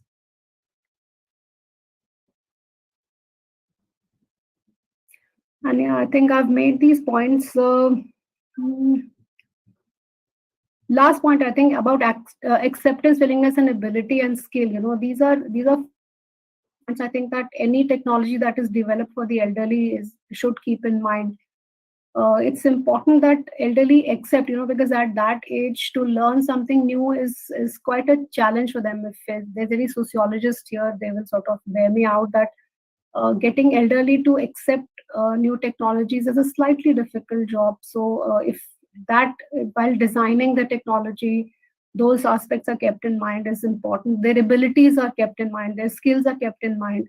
Because like in the first slide, I showed you that literacy levels are low. Their abilities are low, especially the last mile people, especially the women living in villages, and they are the ones who require this the most. So it'll be good if that is taken care of. Then technology should not just be about focused only on the care of needs of the elderly, but also their caregivers and health workers, because they are the ones who are providing this care. So how does it make that angle of care also useful is also important. Then third point would be the end of life care. End of life is also a very important aspect in the life of the elderly, because eventually they all know that eventually death is approaching. So it's important that we have some intervention in those areas which are technology led. Next, please.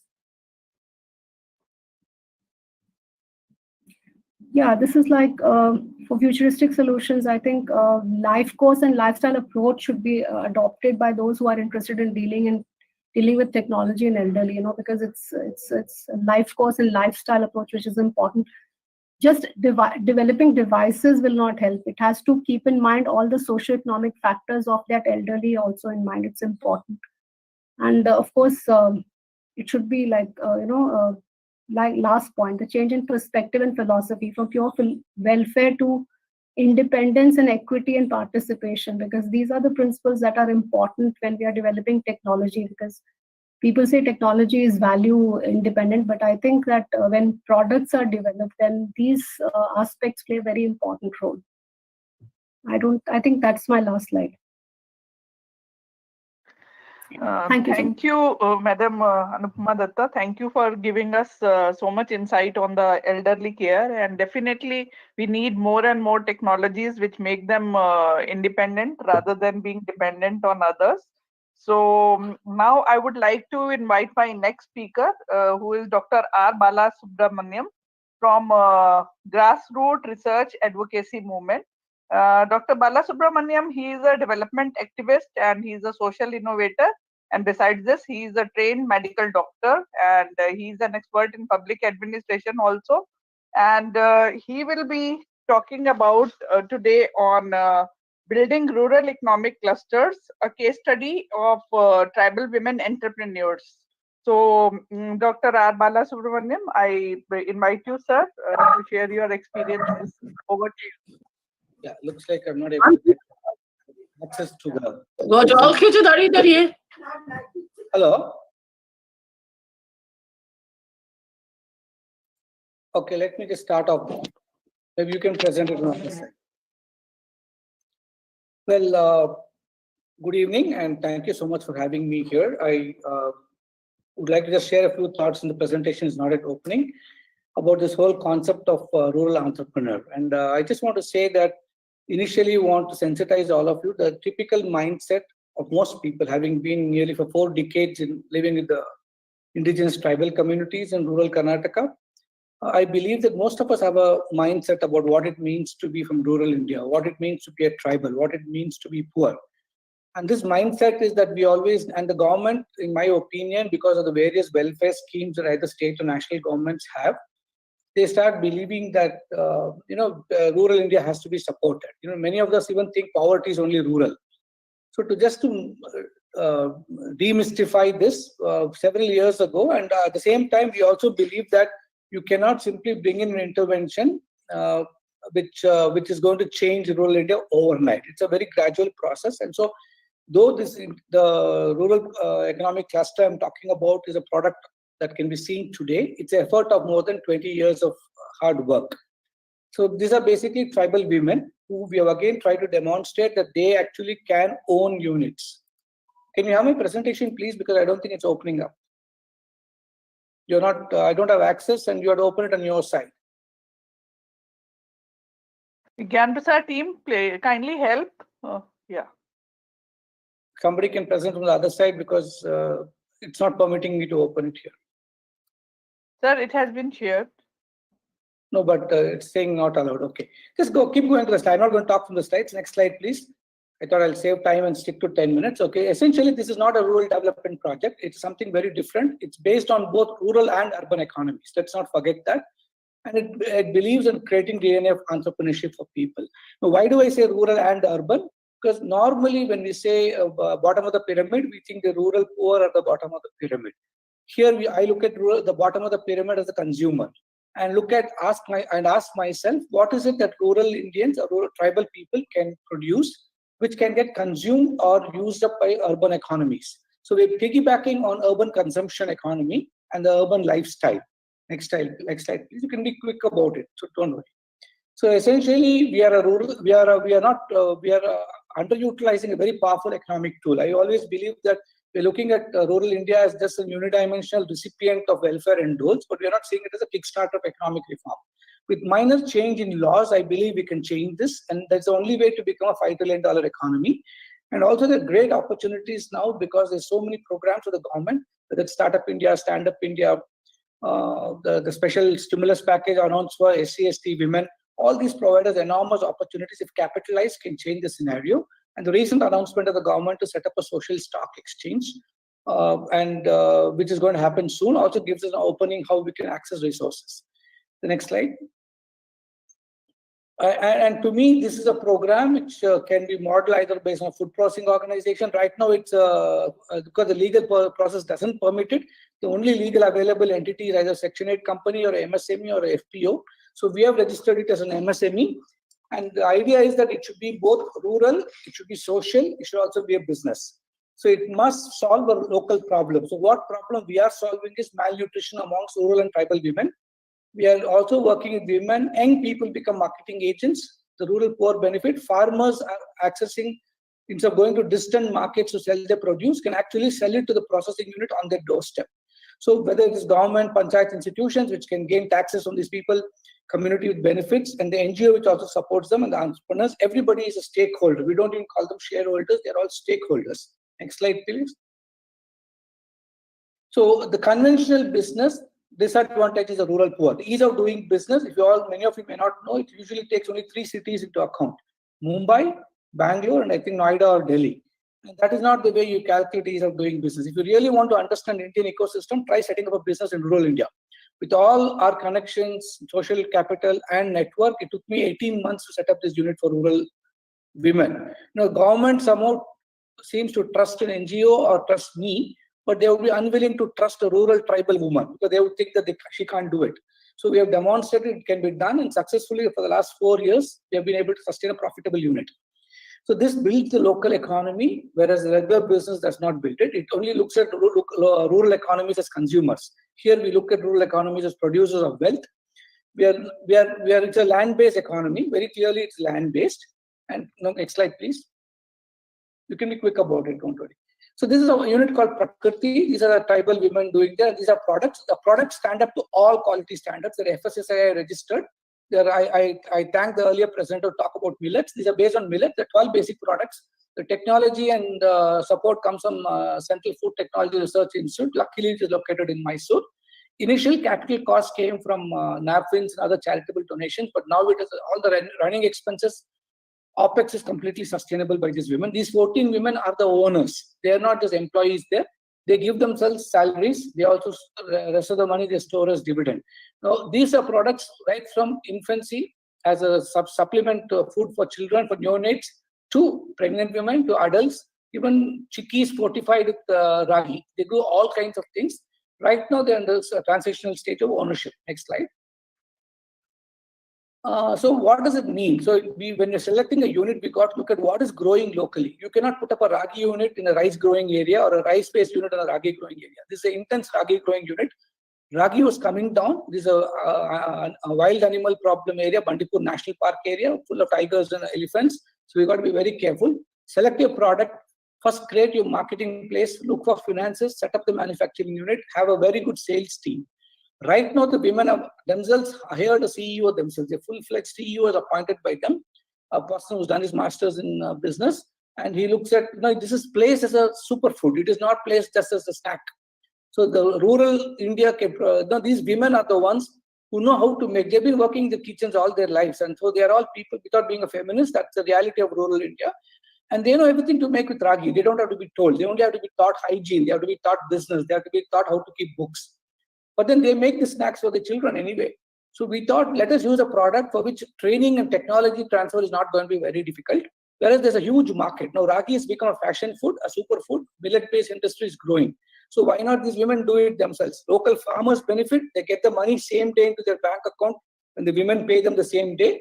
So with the jam and all this convergence happening, it's a huge benefit for these women. Next slide.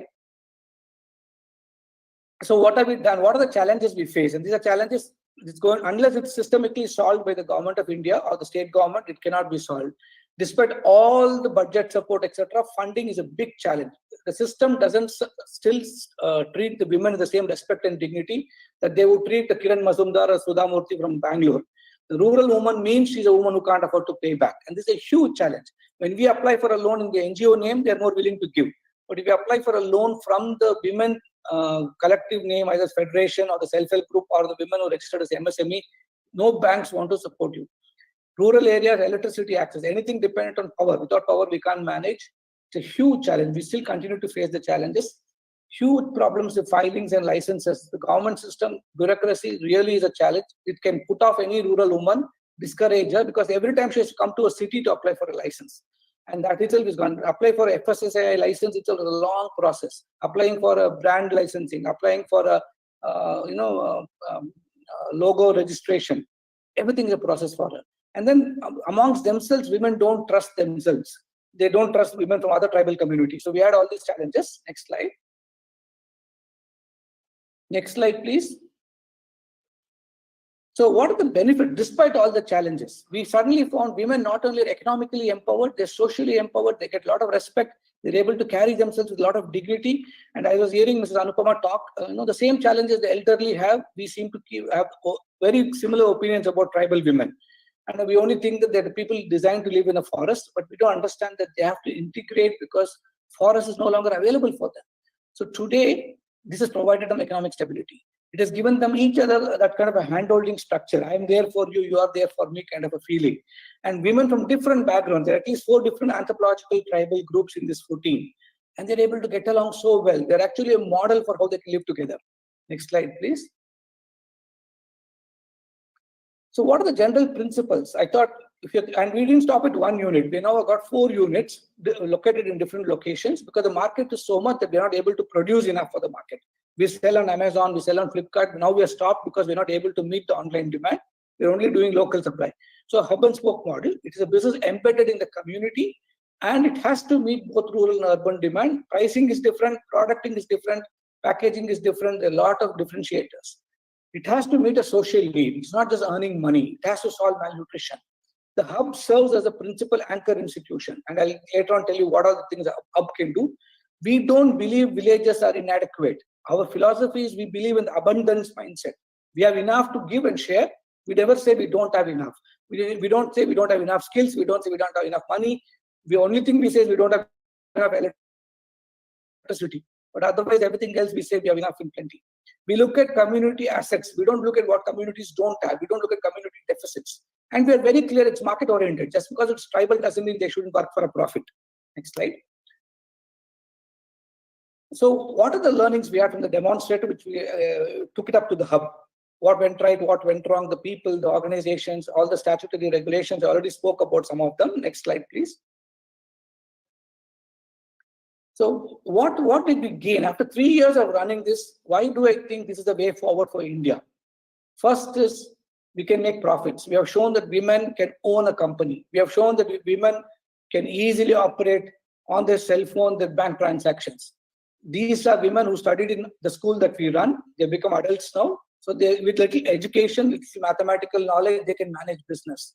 And they're willing to reinvest profits on themselves and their communities.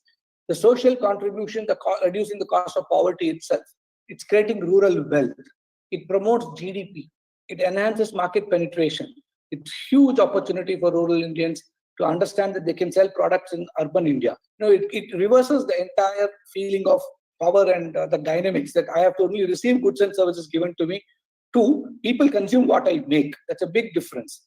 And then this obviously has effects on children's education, healthcare. These are all mothers whose children today are well clothed, well fed, no malnutrition problem. We have done studies on these women and their families. There is no malnutrition in any of their families now. Next slide, please. And then not only that, it actually advances social sector reforms. It tackles malnutrition, enhances women empowerment. Everything other departments talk about, this actually does.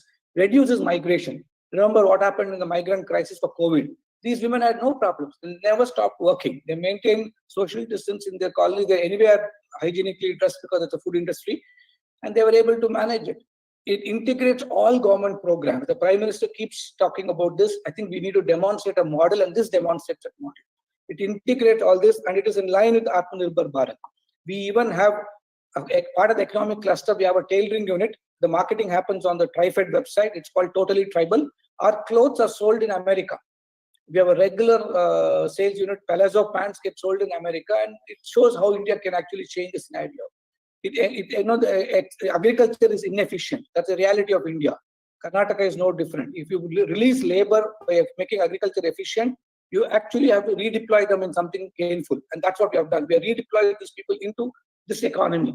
Either they're marketing agents, they buy and go sell in local shops, they go by, become an agent to procure ragi and give it to us.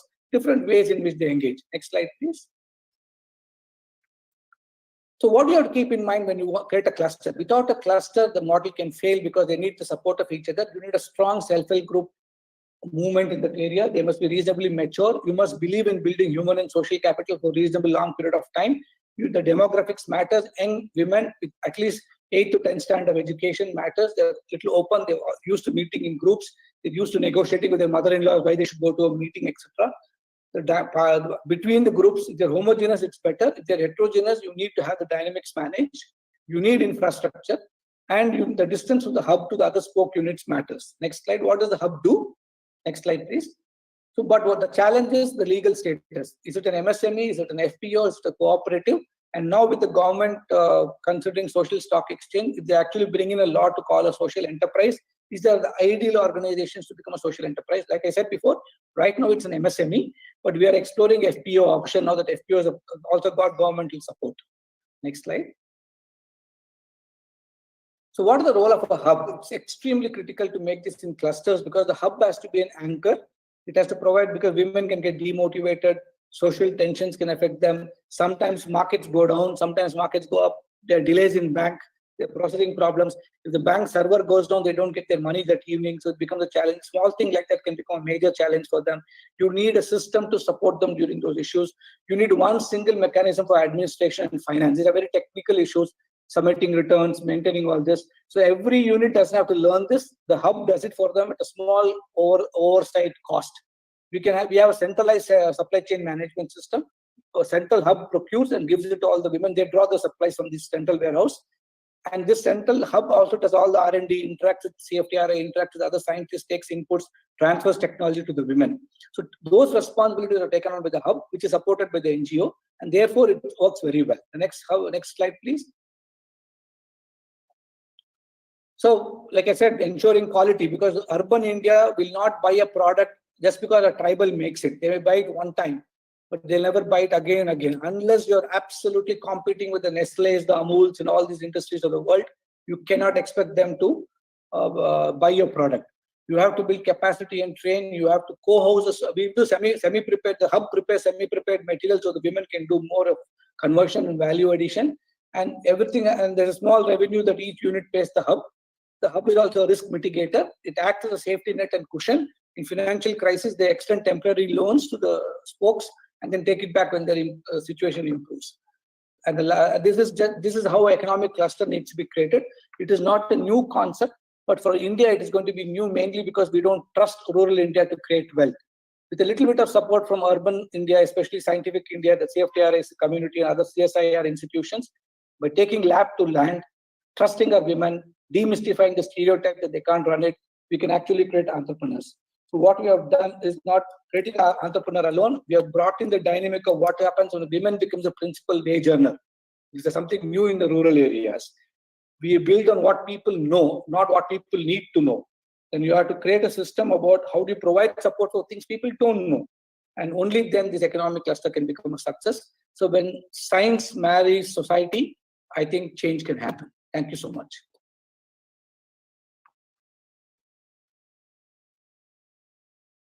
Thank you for your very enlightening this session, and you have given a very good perspective on how the rural economy is also self-sufficient, and we can go further from that.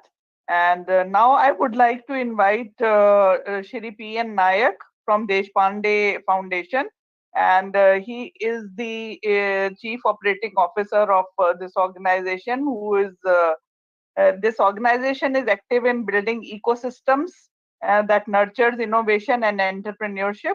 So Dr. P.N. Nayak would be talking about predictive modeling of employability or skill-based programs. As we all know that skill development is very, very important for the training based on skills, and skills as per the standardized qualification frameworks are very, very essential for livelihood generation and for economic independence.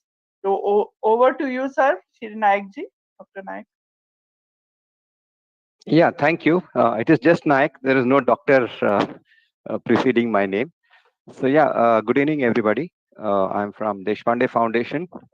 We are a not-for-profit social enterprise based out of northern part of Karnataka. We are located in Hubli, and our sandbox consists of the districts around Hubli in North Karnataka. And yeah, so the problem definition that the foundation works on is that India is a country of about 1.3 billion people. The top 200 million people for population have access to what we call as disposable income. The rest of it is where the disposable income is very small or just not there. So when we look around the ecosystem of the problem solvers or the startups or the enterprises who create services and products, just about all of them are catering to solve problems of the top of the pyramid. There is money to be made there, so there are solutions created for top of the pyramid.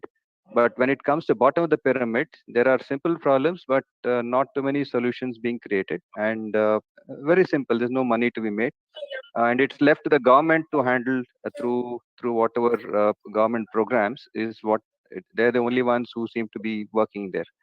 So the foundation's plan is to work at the bottom of the pyramid to understand problems at the bottom of the pyramid and solve problems at the bottom of the pyramid. And so yeah, so a large part of the bottom of the pyramid is residing in rural India, 6.5 lakh villages, where about 65% of our population lives. And so yeah, rural transformation is our mission. And a part of that, a part of rural transformation and trying to solve problems at the bottom of the pyramid, we are looking at skilling rural youth. So we are looking at the able-bodied, because a lot of others have spoken of the specially challenged youth. We are largely working with the able-bodied youth who come from the small towns and villages, who have invested in their education. So they and their families have believed that education is a game changer, and therefore they have attended school, they have gone to gone to college, they have done their BCom, BA, BSc, B.Ed, any of these degrees which we call degree colleges, and after that they hit a roadblock because there are not too many opportunities when it comes to jobs, simply because they happen to have been born in a small town or a village. Their exposure is less. They have hardly used the language of business, which is English. They have hardly used a keyboard in their life. Their colleges have a computer lab, but nothing works there. So a large number of challenges. So the youth who pass out from colleges in these rural country parts find it difficult to land a job in the organized sector. So, and this population is big. So we are working on polishing the skills of the rural youth who have gone through the formal education and helping them to get jobs in the formal sector. But when it comes to assessing candidates, whether they're employable or not, so what we are doing through our programs is largely increasing the employability of these students. But how do I measure employability? Especially of candidates who come from the non-engineering, non-mathematics background was a challenge, because most employers, if we go out and meet them, they say they want candidates, they prefer candidates from tier 2, tier 3 and rural parts of the country for various reasons. So they actually have a preference for candidates from the tier 2, tier 3, but they also say they come with all these drawbacks. So how can, and it takes a lot of investment for those companies to overcome those. So yeah, I'll now stick to the slides. So what we are trying to do is to skill the rural youth, the youth who have gone through formal education, and get them placed. And what we are increasing is employability. So we needed a tool to measure that the youth is actually placeable. And we were trying to see how we can use technology, because somewhere we have this ambition that we want to train and place 1 lakh students in a year in the next 5 to 6 years. So that is when we came across N-Talent. It is a startup based out of, which was based out of IIM Bangalore, and they were working on a tool for employers. So they were working on a tool where if an employer says that they require candidate for a particular role and a set of competencies were associated with that role, they could look at thousands of candidates and filter out 100 or 200 of those, and the company would then conduct the interviews for only those 100 candidates rather than those thousands of candidates. So we talked to this startup and told them that if they can actually flip this tool around, and rather than be a service provider to employers, can they also be a service provider to the job seeker community and assess their employment, and also guide them which is the role that they would ideally suit, which means they have a database of various roles and competencies required for various roles. And this tool would then look at a potential job seeking candidate and tell him that these are the areas that he's strong, these are the areas that he needs to improve, and this is an ideal industry sector that he could actually land a job. So we are working together in this. So this tool is based on artificial intelligence and machine learning. As in, when we keep testing students and they get placed and we get feedback from the employers about the candidates, the tool becomes more and more precise in predicting the employability and the sector too for which the candidate is ideally placed. So yeah, we have a use case for this, and we work together with N-Talent. Various reasons for us to use this. Number one, as a social enterprise, we actually wanted to measure the impact that we're doing. We wanted to see how much have we upscaled the employability of a candidate who came and joined our programs. Secondly, I didn't want to do the same program for everybody, because when kids pass out of college, they are at various stages of employability. So somebody might need just a 2-month intervention, somebody might need a 4-month intervention. So this tool really helped us to actually customize the program for each individual case. So I will hand over to Deepika, who is from N-Talent. They are the team who developed this tool. So yeah, Deepika, over to you. Good afternoon, everyone. Thank you, Naik sir, for briefing it. So now taking forward from here, as a team, what we have done is we studied how we can measure accurately employability, especially in the Indian context. When we talk about world over how employability is being measured, that is being done mainly by measuring the level of English communication or logical reasoning and numerical reasoning kind of skill sets. Now, these skill sets largely in our schooling system, most of the candidates will fare very low in these few skills. Whereas for the Indian industry, these skill sets are comprised of just 10% of the requirement. Rest of the requirement, uh, can we move on to the next slide? So rest of the requirement, which is called the employability skill set of a candidate in the Indian context, it consists of mainly soft skills and personality traits which make a technically sound person employable. So assuming that average technical skill set of the candidates is good enough for a certain job role, over and above that, we require skills like computer proficiency or social perceptiveness, emotional quotient. We require skills like rejection handling, proactiveness, teamwork. These are the things which make a person very effective in any job role, in any team setting in the professional segment. As a company, we specialize in measuring soft skills and personality traits by using multimedia data sets. For example, we are right now using candidate videos. We are making the candidates write essays, and when we collect all of this data, it goes through our scoring algorithms and produces a detailed report.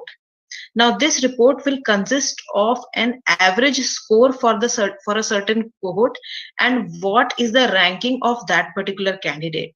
It will also highlight where they lack certain skill sets, and based on whatever their strength is, we will suggest certain job roles. So for certain job roles, they will be immediately ready.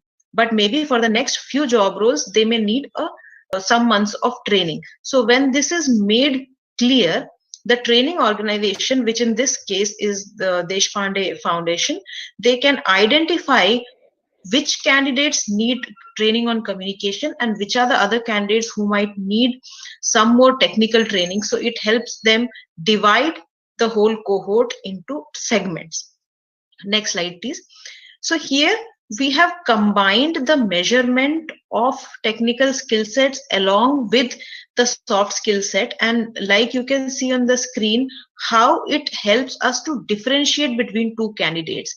People who have a low employability, we can suggest certain trainings to them which will eventually make them employable. And then people who are almost ready for employment, because we work as a company and talents also works with employers, we are able to identify which job roles they will fit into immediately. So we are able to suggest them jobs right from our database. Now this algorithm is like an old wine. It becomes better with its age and with the amount of data we are consuming. So we have so far profiled more than 6,000 candidates, and as a company overall our database is having more than 30,000 profiles, based on which we are able to predict fairly accurately as of now who can be placed in which industry or which job. Next slide, please. In terms of making this setup grow in every geography, what we have done is we have built a specific job library. We call it the Bharat Jobs Library. Because whenever we use any standard job database, most of the skill set requirements or even the CTC requirement, all the other details are not specific to the growing Indian market. So we had to build this library of our own where each job role has a certain skill requirement which the machine learning algorithm has identified upon learning from so many profiles. So when a person gets placed in the Deshpande Foundation, we are being this data is being fed into the algorithm, and the algorithm learns that a student like person A gets a job as data entry officer in so and so company, and hence in the next time we are able to easily identify who among this huge lot will be a better data entry officer, for example. The next slide, please. So basically the algorithm is doing the critical job of mapping the employability skills with the Bharat Jobs library.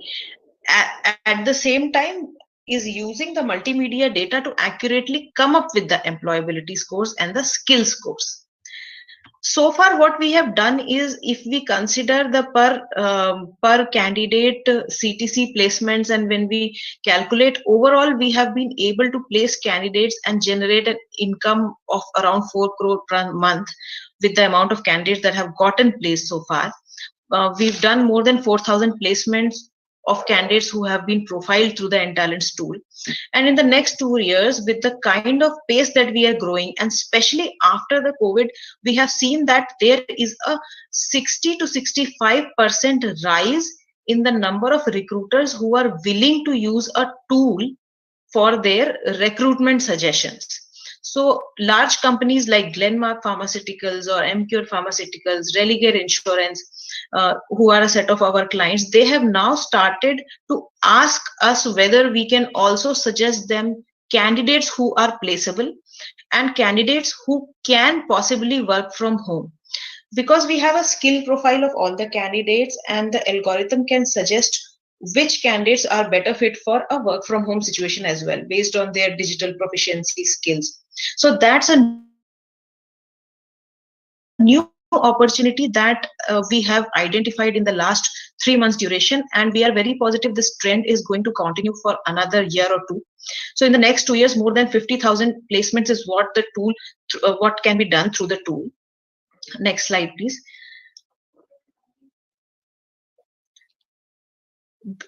Also, in terms of how the model can grow along, there are many possibilities. Like I told you, the new possibility of recruiters trying to suggest or trying to get already profiled candidates from our portal.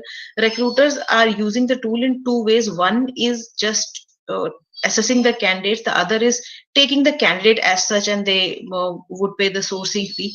And then the other option is academic institutes who have placement cells specifically trying to do the same job can rather ask their candidates to profile themselves through N-Talents tool and compare themselves across a pan-India database of where they stand and what is it that they need to become employable for a certain job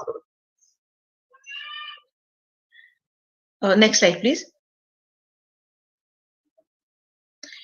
Based on our experience of how much ever candidates we had profiled until now, we have seen that there are a few challenges whenever we try to scale up. One of the major challenges is that in tier 2 and 3 cities, candidates are supposed to have a good internet connection, smart device where they can easily record their videos and the N-Talents sub application can run properly.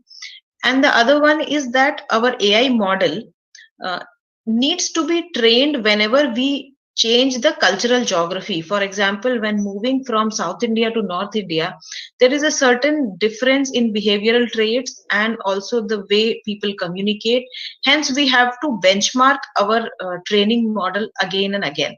So for new geographies, we have a certain time which the model takes, certain database that we need, at least a set of 500 candidates database that we need for the model to get trained on that cultural geography. Otherwise, as such, the application is extremely scalable and very, very quickly installable. There is no time lag between applying it from geography A to geography B. Next slide, please.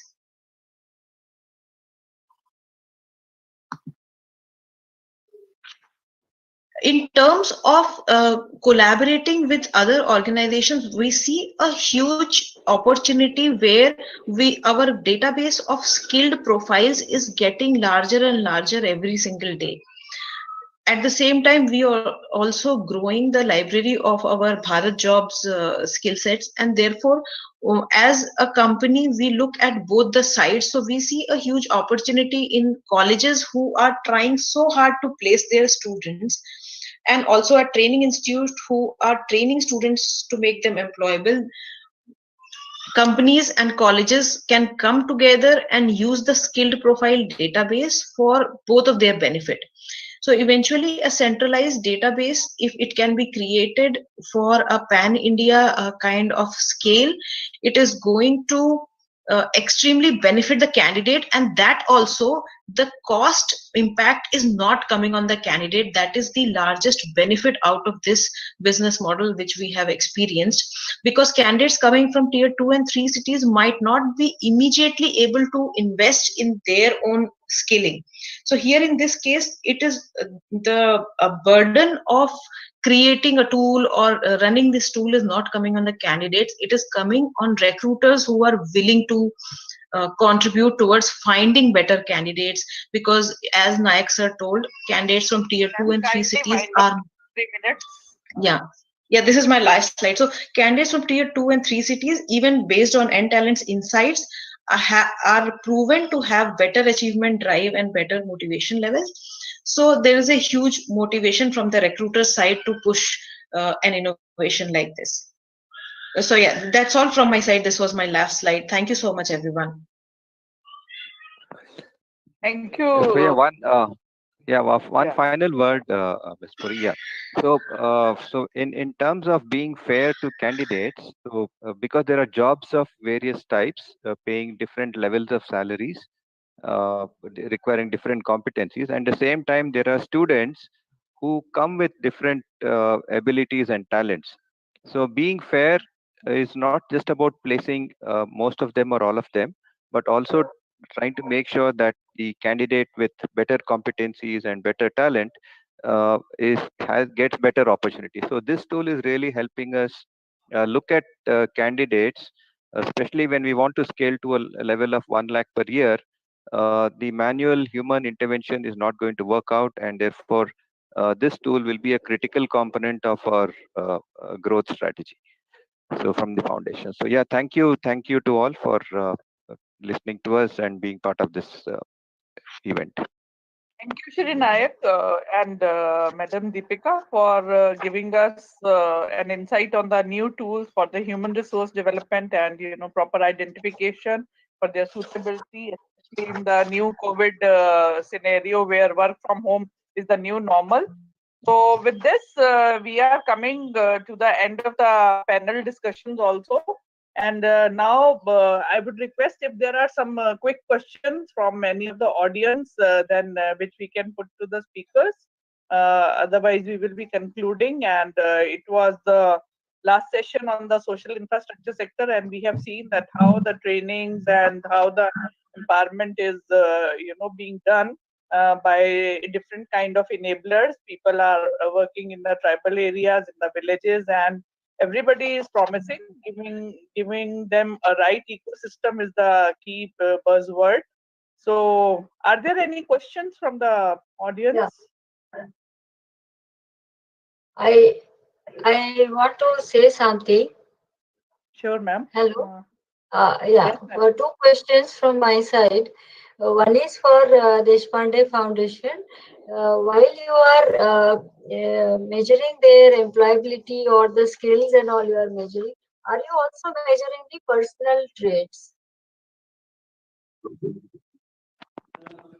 So yeah, ma'am. So the whole employability, because when we talk to employers, uh, while they are looking at good communication skills and decent IT skills, they are talking to us of, is the person customer service oriented. So many jobs they are saying, is the candidate customer service oriented. Another major thing that is coming across is that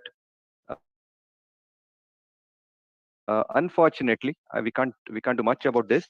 Most of these jobs are in the metro cities, which is Bangalore and Chennai and Hyderabad, Mumbai, Pune. So when a candidate from tier 2, tier 3 or a rural town migrates to one of these bigger cities, there are a lot of challenges they face, and therefore companies are facing the problem of early iteration of candidates. So they go there, they're not able to settle, they're not able to handle the pressures of the big city, the culture changes, so they are quitting. So while we are helping the candidate adjust to that while they are into a training with us, we are also wanting to measure their ability to go and settle in the big city. So this tool is actually getting into measuring their ability to handle rejection, their ability to handle pressures. So this tool actually puts them into some situations and tries to understand how they would respond to it. So it is not an IQ measuring tool. IQ is definitely part of it, but it also goes into EQ, because Deepika and team are working that with is important. they are working with members from senior people from IIM Ahmedabad, who are looking at the psychological aspects of a candidate, and so it is giving us a measure of both IQ and their ability to handle a lot of other soft areas. Yeah, because I have seen some good example of Tata's they are doing in near Tripura, where totally like rural background people, they are for hoteling industry, a beautiful training and other things are I have seen, and that great transformation with this good training I have seen. So, and do you also have the web kind of a thing? Supposing now our here many community, I mean that NGO partners are also attending this. अगर उनके भी जगह पे बहुत सारे अच्छे होनहार बच्चे हैं, तो can they also take your help? So By Deepika, you or want something like that, additional skilling or any additional thing is required. Then our NGO people can also, I mean, total ऐसे कुछ हो सकता है? Yeah, it is already there. I may not be aware. That's why. Ma'am, currently we are subscribing to this service, though we are involved in the development of this along with N-Talent, but we are subscribing to this service from N-Talent. So Deepika, you can take that question. Yes, yes. Please, ma'am, feel free to write to me anytime. We have many other foundations like Ambuja Cement Foundation doing exactly the same test for their Rajasthan geographies. They are testing students from villages and trying to place them in urban economies using the assessments that we provide.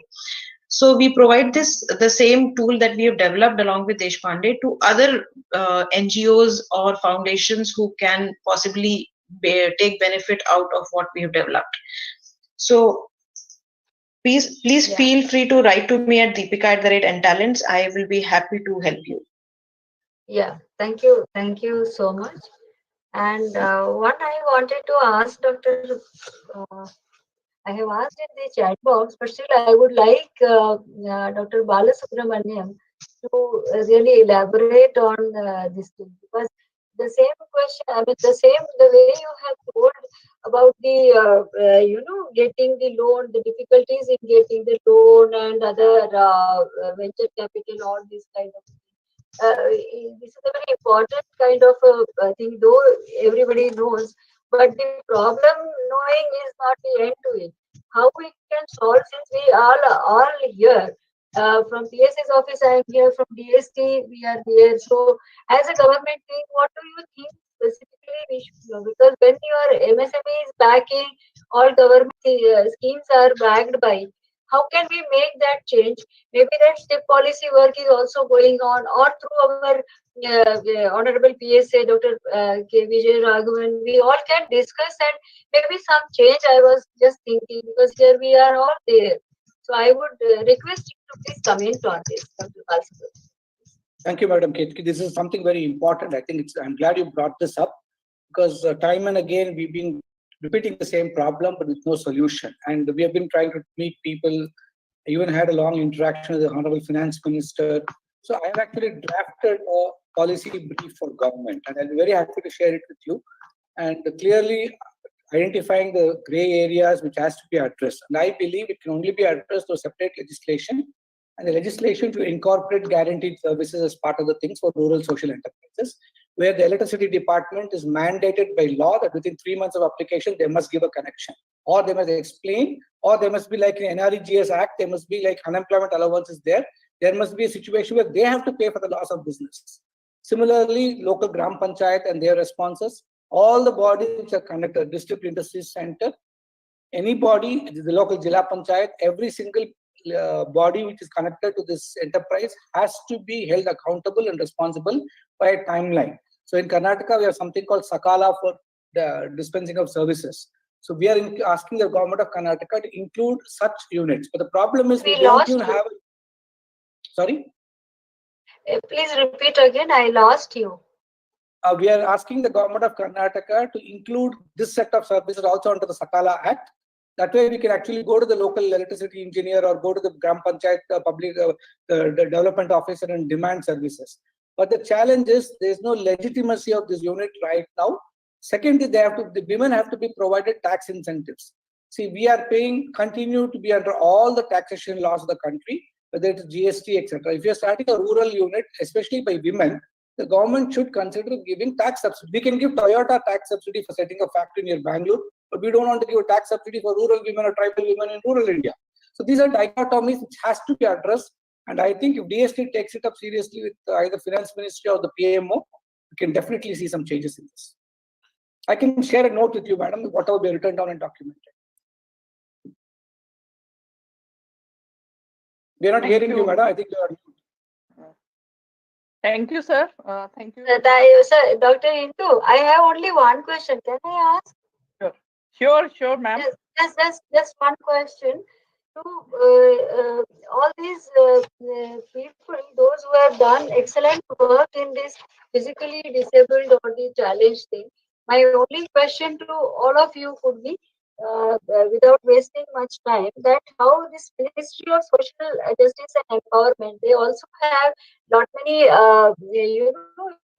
the institutions where there are a lot of R&D also for these people or this sector is being carried out. So whether any subsidy or any scheme have you also worked with, and how best we can create a platform to this web clinic for this kind of aspect also. So maybe whom should I ask? Dr. Indu, you please help me. This is a common question. Anybody can answer, please? Yes. So this question can be taken up by Madam Shanti Raghavan or Manoja ji. Maybe they are not here, and we can definitely post it. And okay, so no problem. We reach out to them and get their inputs. Absolutely no problem. Sure. Or Anupma Datta, ma'am, are you there? Then if anyone of you can answer. I think they are not there at the moment. It doesn't matter. No problem. We will get there. Induji, I'm here, but we don't work on disability, but there are schemes that Government of India has on Vayashri is one scheme where they are actually distributing the disability aids that are identified by the government. So that's one area, I'm sure. And of course, they do have institutions that are into the R&D, like ma'am said. So there is a lot of scope for research and for development and for also popularizing these technologies and assistive devices. Thank you, Anupma Datta ji. Thank you for your answer, and we really appreciate all the good work which is being done by all the experts. And with this, now we are coming towards the end of this virtual session and virtual series on social infrastructure sector. And if there are no more questions, then I would request my senior, Dr. Ketaki Bapat from BSA office, ma'am, to sum up today's session. I have a suggestion, Induji. Okay, sure, sir. Am I audible? Sure, sir. Sure, sir. I would like your coming up. Dr. Joshi, please. Any point, please. May I? Sure, sir. Sure. अच्छा आप कहिए sir. मैं ये समझ रहा था, मैंने अभी दो बड़ी इंपॉर्टेंट बातें हुई हैं, मैं देख रहा था। एक तो जो डिसेबल्ड के लेकर के, ये वास्तव में एक बहुत बड़ा इश्यू है, लेकिन I think we really need to look into this issues in a different angle also. Manucha ji ने बहुत अच्छी बातें कही, मैं उनको सुन रहा था, लेकिन इम्पोर्टेंट ये भी है कि जो आपके डिसेबल्ड हैं वो रूरल और अर्बन दोनों का इकोसिस्टम कुछ अलग अलग हो जाता है। You cannot take one technology directly helping rural and so urban. Now, second important is the opportunities for the rural disabled are very less, and I do not see much of the things happened, but otherwise the poor people from the mountain have been bringing their children, disabled children, in the urban shelters and so on. What I was wondering, and we tried also, that we wanted to train these disabled of different categories and try to connect with the local Manrega, and the Gram Pradhan was also involved. For example, raising nursery, raising water tank, water harvesting. I mean, that is a very important issue which we really need to consider. And I was thinking seriously what different set of condition आपको उनके लिए अलग tooling की बड़ी आवश्यकता होगी, क्योंकि उन्होंने मनोज जी ने जो इन्वायरमेंट की बोली बात, वो बात अपनी जगह इसलिए सही है. It may be more applicable to the urban areas, what the road defined, जो कैसी रोड है उससे क्या होगा, जो टूल जो सर्विसेज है. But here in the rural, अभी आपको मैं बताऊं, बड़ा आश्चर्य की बात है कि कई गांव में हमारे यहाँ भी ये बड़ी हालत गंभीर है कि वो even they are not able to bring their children in such places. I think that's one sector we really need to consider. दूसरा मुझे जो अच्छी सा लगा, हेल्पेज इंडिया ने, अनुपमा दत्ता ने एक बात बोली, वो मैं इसलिए जोर नहीं लगा रहा हूँ कि मैं भी बूढ़ा हो रहा हूँ, मैं एल्डरली कैटेगरी में हूँ, लेकिन सच बात ये है कि उत्तराखंड है या बहुत सी जगह है, हमारे सामने आपको आश्चर्य होगा कि कुछ गांव ऐसे रहे उत्तराखंड में जहां पे सिर्फ एक वृद्ध या महिला या वो ये खाली बचे, और वो सब कुछ अपने आप मैनेज कर रहे थे, जबकि उनकी आवश्यकता सब तरह की है. मेरा एक अनुरोध है आप लोगों से, कि वो अनुरोध ये है कि एक हमको नए सिरे से एक बातचीत दिखे, क्योंकि माइग्रेशन का इश्यू नंबर 1. दूसरा इश्यू है कि जो अभी पहले जो कल्चर होता था, unfortunately we have lost, we used to live in a joint family and where elders were taken care by the youngster. अब जब आप बच्चे होते हैं, then older जो लोग होते हैं, elderly take care of children. So that was a kind of a joint family system we used to have, which is totally broken now. अब ऐसी परिस्थितियां जब चेंज होती हैं, तो उसमें हमें शायद ये देखना होगा किस एज ग्रुप में वो हम एल्डरली को रख रहे हैं और उनके लिए क्या सोचना. अब भाई 90 साल के एल्डरली के लिए आपको कुछ और सोचना है, और अगर वो 65-66 में हमारी कैटेगरी में है तो उसके लिए कुछ और सोचना है. हमारे पास सोचने का एक बड़ा सी इश्यू मैं जो आपको बता रहा हूँ, देखिए आप उनके लिए खाली उनको मत सोचिए. आपको मैं बताऊं कि अर्बन में भी जो एल्डरली लोग हैं, आप उनको उनके शेल्टर में भेज देते हैं गाँव में, जो हमारे हेल्पेज इंडिया के बहुत से में, वहां वो किसी न किसी की हेल्प में है, लेकिन दे फाइंड देमसेल्व्स अनप्रोडक्टिव. उनको लगता है कि हम कैसे कंट्रीब्यूट करें, क्या कंट्रीब्यूट करें. तो आप देखिए ना, डिफरेंट कैटेगरीज है जो कंट्रीब्यूट कभी भी कर सकते हैं. वो कैसे कर सकते हैं, उनके लिए हमारे पास what is the kind of platform that we have. उनका एक्सपीरियंस, उनका अनुभव बहुत बड़ा होता है. और मैं आपको बताऊं, गांव के वृद्ध का आप विजडम को इग्नोर नहीं कर सकते. वो आपको बता देगा कब बारिश आने वाली है और कब फ्लड आने वाला है. It's a truth. मैं इसका यहाँ पे उदाहरण हूँ. तो मुझे लगता है कि इन चीजों पर बातचीत होनी चाहिए और उसके अनुसार उन्हीं से हम निकाल के आए कि क्या हमारा स्ट्रक्चर होना चाहिए, ताकि हमारी स्ट्रैटेजी होनी चाहिए, so that we can help them. Well, this is what I was wondering, that if I can make a suggestion. Sure. Thank you, Doctor. Come in. This is Satish Agnihotri. I just want to make a very brief intervention. Arey, please, sir, you are welcome. Please.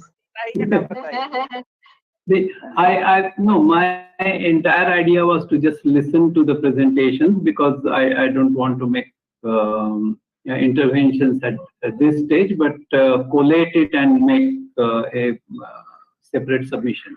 I just wanted, on this issue of disability, since so many stakeholders are sitting here, this was the analysis which I had carried out as chairman of the NREGA Award Committee. You see, statutorily, 3% of the NREGA wage money is to be spent on persons with disability. Now, you may say, NREGA kahan aa raha hai science and technology ke beech mein? That is exactly the gap. If we work for the disabled persons to give them very rudimentary skill sets or wherewithal. Wherewithal मैं क्यों कह रहा हूँ? For example, if a disabled girl can be a banking correspondent, all she needs is a scooty which can be used by a disabled girl, okay, or a tricycle. Now, because of such lack of wherewithal, they don't get the opportunity to get into the NREGA-related large employment avenue. And we did an estimate for all the states in the country. So कई बार आपको दिखता है कि उनको मिलना चाहिए in wages 180 crore, मिलता है उनको 37 crore. And mind you, the NREGA budget for wages to disabled people is in many cases, I have been told by secretaries in the concerned department, कि सर ये तो हमारे department के budget से भी जाता है. So my point to them was precisely, you please exhaust the entire NREGA wage amount opportunity. And then some people may ask me कि इसको कैसे करना है. For heaven's sake, please read the circular which Tamil Nadu and Andhra government have issued. I don't want to bring the element of I, but me and my student who was a MORD fellow, we have already written a peer-reviewed article on this. You could access that as well. It actually will tell all the NGO partners the scope of making the disabled persons in rural area. वो जोशी जी ने जो rural urban वाला difference कहा ना, इसीलिए वो rural में हम समझते हैं scope वगैरह नहीं है. Thanks to NREGA, rural में the avenue for this employment is there. Please take it and try to replicate or try to push it in your state. You may not be able to do it with your state department, but at least even if you have 10% of the district magistrates who are sympathetic to this, this will give a huge service. Now, in this exercise, if you bring some kind of a technology input, I think it will be extremely useful. So you have the money, you have the circular, you have the precedent, you have the clientele. अब ये चार चीजें एक जगह हैं. तो मैं यही बताना चाह रहा था कि this is an opportunity which we often miss. अब you may say कि फिर आपने क्या किया पेपर पब्लिश करने के बाद? It's a slightly sad and slightly hilarious story. Thrice when I actually sat with the secretaries to Department of Disability and Government of India, thrice it so happened that within 15 to 20 days वो लोग transfer होके कुछ बेहतर post पे चले गए. But then I took it as some kind of a bad omen for my effort. तो उसके बाद मैंने ये चीज छोड़ दी थी. But maybe if some of you are probably more lucky. For example, Dr. Balasubramaniam is here. I think he can seize upon that opportunity. I can see his policy orientation. So my request is, if you are looking at rural disabled people, let us first exhaust the NREGA employment opportunity, which is already available, and funds are available, and circulars are available. Thank you. बाकी मैं फिर my written inputs. आपके valuable insights के लिए thank you so much and thank you doctor Joshi also. अगर और कोई हमारे एक्सपर्ट स्पीकर कुछ कमेंट्स देना चाहें, अदरवाइज मैं मैडम केतकी बापत को समय के लिए रिक्वेस्ट करूं. Are there any comments from any of the experts or any of the panelists? I want to give a quick response to Satish ji. Sure, we have done exactly a study from Gram on this very issue in Karnataka, how 3% funds are not being used and what are the challenges. I can share the report to you, sir, if you send me your email ID. Sure, no issues. धन्यवाद Bala Subramaniam ji. Chat box. हाँ जी. और कोई कुछ कहना चाहेगा? नहीं तो हम केतकी बापत मैम को समिंग अप के लिए मैं अनुरोध करूंगी. Yeah. Anybody else is there? Okay. I think there are no more questions, ma'am. So kindly. Okay, I will sum up. I will sum up, and I will not take much time also because we have been listening to this entire exciting presentation and the work done. So here today's our session was oriented for these many technologies for the disabled people and the efforts we have listened to. Also, some two very good case studies like hub and spoke model. At NIMPIT, it was presented by Dr. Ramalakshmi Datta, and Ms. Shanti Raghavan presented the interesting things from Enable India, and visually challenged emerging technologies were presented by Sri Dipendra Manocha. And this is STI Hub, upscaling the sustainable technology solution, replicable model for food and nutrition. Very, very important thing. We have been listening even in our before one of the sessions also, it was said by some expert, I think Dr. Meena Rao or so, that, right now we are only having the availability, easy available foods are all energy rich food, that is low GI, and other foods are not available easily. So these herbs and millet and other nutritional alternatives will be very useful for making nutritional rich India and then good healthy habits. Similarly, elderly care in India and STI approaches was presented by Kumar Datta. And building rural economic cluster, a case study which was presented about the tribal women entrepreneurs and the challenges we heard from Dr. Balasubramanian. And this is also very other presentation. The next presentation followed by the predictive modeling of employability of for skilling based programs. It was presented by Sri Nayak from Deshpande Foundations. Here, having listened to this, I just thought, and I would request humbly to all the participants that can we have, because this is the very important thing, as Dr. Agnihotri also suggested, the avenues for using the government fund. And here we are having the NGO or the seed or a WTP is also there, very much there. So we have got the connect. Maybe the demands, because this disability kind of a technologies, they are very individual oriented. No, many of the times the pattern is different, the type is different, and that's why the technology or the devices required are also different.